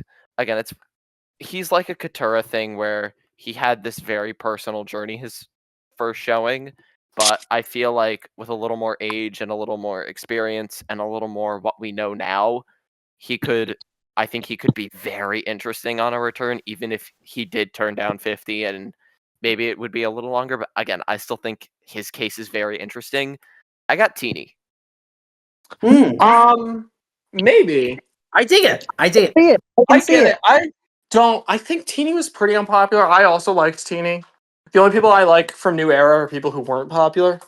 And Q. My favorite on 47. I don't give a fuck if he wasn't quote unquote popular. Teeny wasn't. Oh no! I mean, I fucking picked Rodney, dude. Yeah. I sincerely picked Rodney. I don't think I'm trying to be like, oh well. I don't think the fans liked him. Also, if you understand what makes Survivor good, you liked Teeny. I'm sorry. If you didn't like Teeny, you don't understand Survivor. Straight up. I think Teeny's stuff in the end game is easily the best. He has a lot of like gamebot bullshit in the early parts, which made me think like, oh, everyone was full of shit. This guy sucks. But the end best parts of the last couple episodes of season 47 are all Teeny. Yeah, and again, absolutely. I think he has this very interesting, journey on the season where he obviously, realizes something pretty big about himself. Yeah. Yeah. hmm I mean, he shows up on Survivor, not a he, and he would come back transitioned, which I think will be interesting. It would be very interesting to hear that perspective. Yeah, that would be the Exactly. biggest change. That's going to be what's happening with Spencer on season 60. Yeah, but again, because again, before his season aired, he was known as someone who wrote about the show a lot, and What a like loser! Who does that? yeah, I couldn't Writing imagine, about dedicating. Survivor? I I couldn't don't think there imagine. could ever be a community dedicated to. Can't believe No, writing. people I could actually I could spend never time imagine writing about dedicating years of Survivor. my life to writing about a TV There's show, just right? nothing to say. I Right? know. Jokes. Imagine spending a full day writing an essay about a Survivor. Hopefully one Imagine day. racking your brain on figuring out how to write a Rupert 1.0 in game writing. 3 words. He's fucking awesome. That's all you need to say. Pretty much was the summary of it. Yeah. I believe that my but that my little blurb for the Rupert endgame just a picture of Rupert and the word "rar." That's Perfect. yeah. Why didn't I think of that? Teeny anyways, is just like Rupert. He's sick. Yeah. No, but he again, because again, his essays were extremely well articulate and well spoken and mature sounding, and then he gets on the island and he is crashing out. Yeah. Yeah. So Yeah. I think he's definitely my favorite from the season point. Probably. Although I like did not Realm. watch 47 as seriously as I watch most other seasons. It's hard to take New Era seriously. Yeah, There are moments where bad era for me. it breaks Anyways, through. I watched 48 a lot more seriously. I have him I have him as my number 2 on the season behind Rome. I have him. I want to say second behind Rome as well. Yes. Yeah, he's again, There's a lot of again, I stuff think in the early parts, which yeah. is interesting. I think I'm just talking about Teeny the character rather than Teeny as a returning pick, but it's Mhm. interesting in the way it like later contextualizes him saying he wants to like kind of be like Sam because it's clearly like his view of what like that type of guy would be doing on Survivor. That's how it reads to me at least. I don't know. I might just be wrong. Yeah. I rewatched 47 recently with the knowledge that Teeny had like come out as trans man, and yeah, I think it makes his conflict with Sam in the end game a lot. It makes it a lot better in my opinion. It makes it a lot more interesting because you can see it's like, oh, he's jealous of Sam. Like there's clearly some gender identity issue going on with his how he views Sam. Yeah. Yeah, he clearly I think he was non-binary but not out as a man at the time that I watched. Exactly. I think he wasn't out to production. Yeah. I think he came out as non-binary like after the season was filmed but before it aired, right? Yeah, but I think he had some kind of pseudo out stuff going on. Yeah, it's like if in you the looked into background. it, you could find it out, but it wasn't it was generally advertised. unofficial. I don't know. It was kind of I don't know. Wikipedia says that he was counted as non-binary on the season. And Wikipedia is never wrong. The issue with counting someone as non-binary on Survivor, unfortunately, is that Survivor is dedicated to 3 men and 3 women on each tribe. Yeah, So, exactly. So do tribes of 7. Fucking throw Teeny on there. Yeah, why not? Because it does. I don't know. I think. I guess Teeny's a man now, so never mind. But Yeah. Throw Evie on him. So we could just have Evie for that, We don't need to see Evie back. Evie's boring. All right, this podcast is gonna start and end with talking about Evie Jagoda as it should. Yeah, but again, and also IRL. He's a frat guy IRL basically. That makes sense. Yeah. Like IRL, this dude's awesome. Like obviously, but again, on a return, I think now that he's kind of really figured himself out, I feel like a return could go really well for him.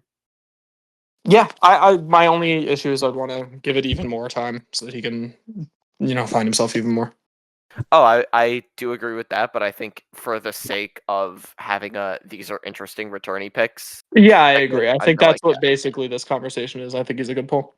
yeah, All because right. I mean, I feel like his chances on season 50 are just about as good as, Lil. Rodney, yeah. Rodney, yeah, Lil. Lil is just like the greatest. I can't understate how happy I am that I got to put Lil on here. Yeah, she should be on every season. Yeah. Yeah. Anyways, and my final pick. This is actually going to be a pick that's going to make a lot of people very happy. Genuinely, but it's another person from Survivor Thailand, but it is one person that people have been advocating to be brought back to Survivor for a long time. And so Hi, the final Jordan. pick, yeah. Tyler And so Vance. after 3 fucking hours, the final Aaron pick Collins. of this entire video is Gandia Kenny Johnson. Ramsey. Gandia It's is severed! awesome.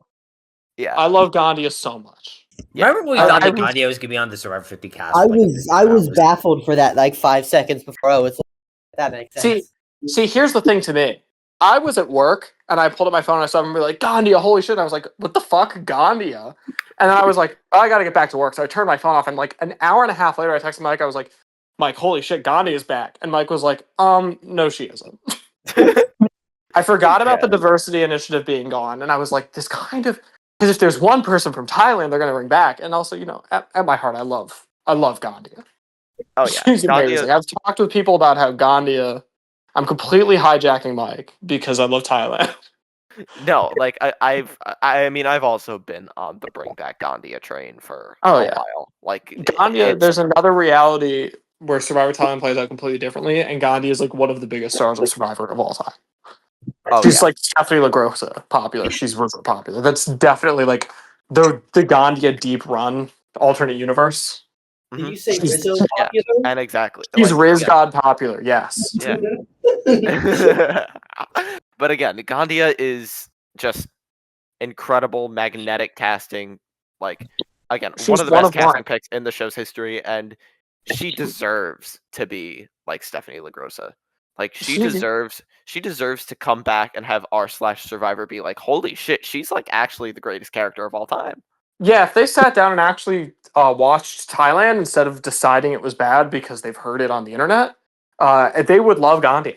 No one would ever shut up about her. Yeah. I mean, again, there's literally that one guy on Sucks whose whole thing is bring back Gandia.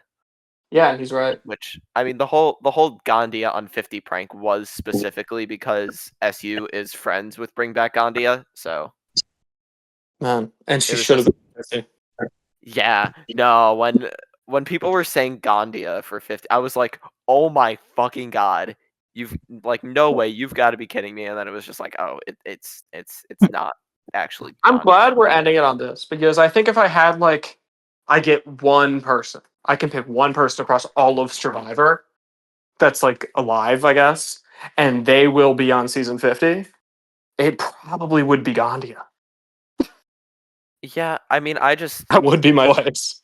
yeah, I just do wish we lived in a reality where Gandia wasn't the collateral for like a really poignant like this is why the world sucks story, because that's what Thailand is. Thailand is a story about why the world sucks. It's why Survivor is evil. That's why when we inevitably do the podcast where we go through the seasons after we finish the 50 stuff, that's a plan. Spoilers to the fan.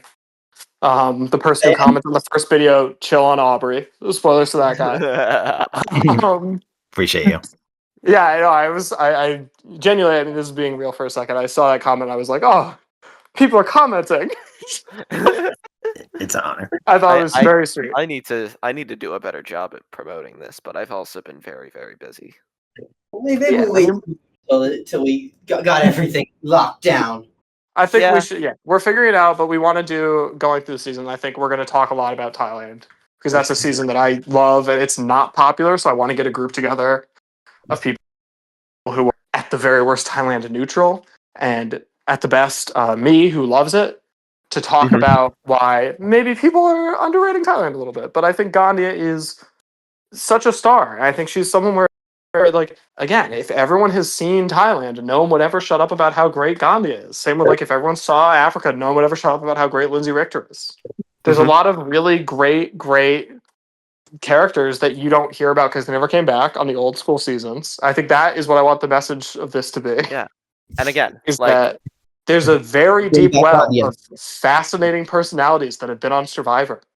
There's more than 24, you know? We dropped 30. I think we could easily, all of us, do another, 30 all by ourselves of people who we think would easily. be excellent. Yeah. You didn't even include Sugar. Like, Sugar Was maybe on the my best list, and I cut her from Sepia. Fun fact. I had a couple painful cuts myself. I initially had Amy Cusack on here. I think Amy Cusack would be a great returning back cover for PG. Yeah, I mean, like, it's a show where, I mean, even the worst seasons, there's stuff where you can find that's really, fun and really, like, find these characters that have little, like, moments that are fun. Like, I don't know. I don't like 43 at all, but I kind of like Ryan Medrano because I think, like, he's a weird personality to put on the new era, and I enjoy it. Last night I finished an Island of the Idols rewatch, and I was like, "Wow, most of that is bad." Yeah, thank you, I appreciate that. Your sympathy is appreciated. But I was like, "Wow, Jamal Shipman is like legitimately a great character." I could have easily put Jamal on here, actually. Like, yeah. I mean, I on principle think no one from Island of the Idols should ever play Survivor again. But if there's anyone on that cast that should, it's Jamal. I think if they want to give Kelly a second shot, I wouldn't fight it, even though I don't think she's, like, interesting. But, like, she doesn't want if anyone genuinely deserves a second chance if they want to, other than Gandhi, I guess, it's Kelly. Yeah. She really does, like, if she wanted to, and I get why she doesn't, but if she wanted to, it would be, like, and again, speaking of, like, Kelly, like, kind of a obvious reason as to why we were really robbed of Gandia, which was because of a very, very sad, unfortunate circumstance in Grindgate. Yeah. And like, again, in a world where Gandia even gets to, like, 6th or 7th on that season, like, she's a legend to this day. She's on All Stars. She kind of is a legend to this day. It's coming in 15th. No. Oh no, yeah, 13th. but, like, but I mean, like, but if we really get what they casted Gandia for, she comes back for All Stars, she comes back for Heroes Villains, Yeah, she's out there with fucking Coach. She's probably on Strap, I feel like. She's a hero on Thailand. She's definitely super likable on Thailand, but I think if Gandia is what they wanted her, I feel like she would be a good all-time villain. Yeah, but again, she's such a gem. She's amazing. This is the second best pick on the list after Rodman. Yeah, but again, I purposefully saved Gandia as my last pick because I feel like that is, like, the spot to end it on. Yeah, and again, I mean, like, you brought, like, Gandia is why we love Survivor in a lot of ways. Like, all of us, I think. Yeah. Even though I'm far from the biggest Thailand fan here, Gandia is great. Yeah. I feel like we're pretty close. Bring back Gandia. Yeah, I'm probably very close. Bring back Gandia. That's the moral of the story. Gandia. The moral of the story: bring back Gandia. Bring back Rodney. They'll have a showmance. Rodney. Bring back Chase Rice. Bring back Chase Rice. Bring back Romeo. Romeo. I said the hashtag Rodney, and it made me think of that confessional where he's like, "We were hashtag the skinny guys," and it's delivered so awkwardly. Oh, Romeo. Remember when Survivor? There's an alternate reality where Romeo's, like, solid. Romeo is solid, I think, as he is. I'm a Romeo fan. I'm a Romeo. I think we should wrap it up before we go on a tangent about Romeo in this 3-hour podcast. Like, we've already gone to many tangents. I hope I've made this very clear. We love Survivor, not just Survivor. We really, really love Survivor. For as much as all of us will criticize various aspects of it, all of us really like the show. Like, all of us, like, a lot of us spent live, even though I haven't. We spent 3 hours. Wow. Watch every season. A lot of us, we've written just absurd amounts of it. I think I ended up writing like 60,000 words for Rankdown 3. Like, I I do love this show for as much I hate on it. At times, I've I think watching the everyone else show here can since say the I same was thing. 8. I've been watching the show since I was 19, which feels like as long ago as when I was 8. Man has been watching the show for his whole life. Mm. Yeah, that's crazy. Mana, didn't you say you were watching Survivor when you were like a baby? Yeah, so let me explain this. So I was born in 2006. My mom, Young. me, and watched Cook Islands. Yeah. Oh, So And I you still watched. kept watching. I mean, it was a great Even sleep big. aid. It was a great sleep aid. That's a good point. ah, The second they play the Yule Confessionals, you're out.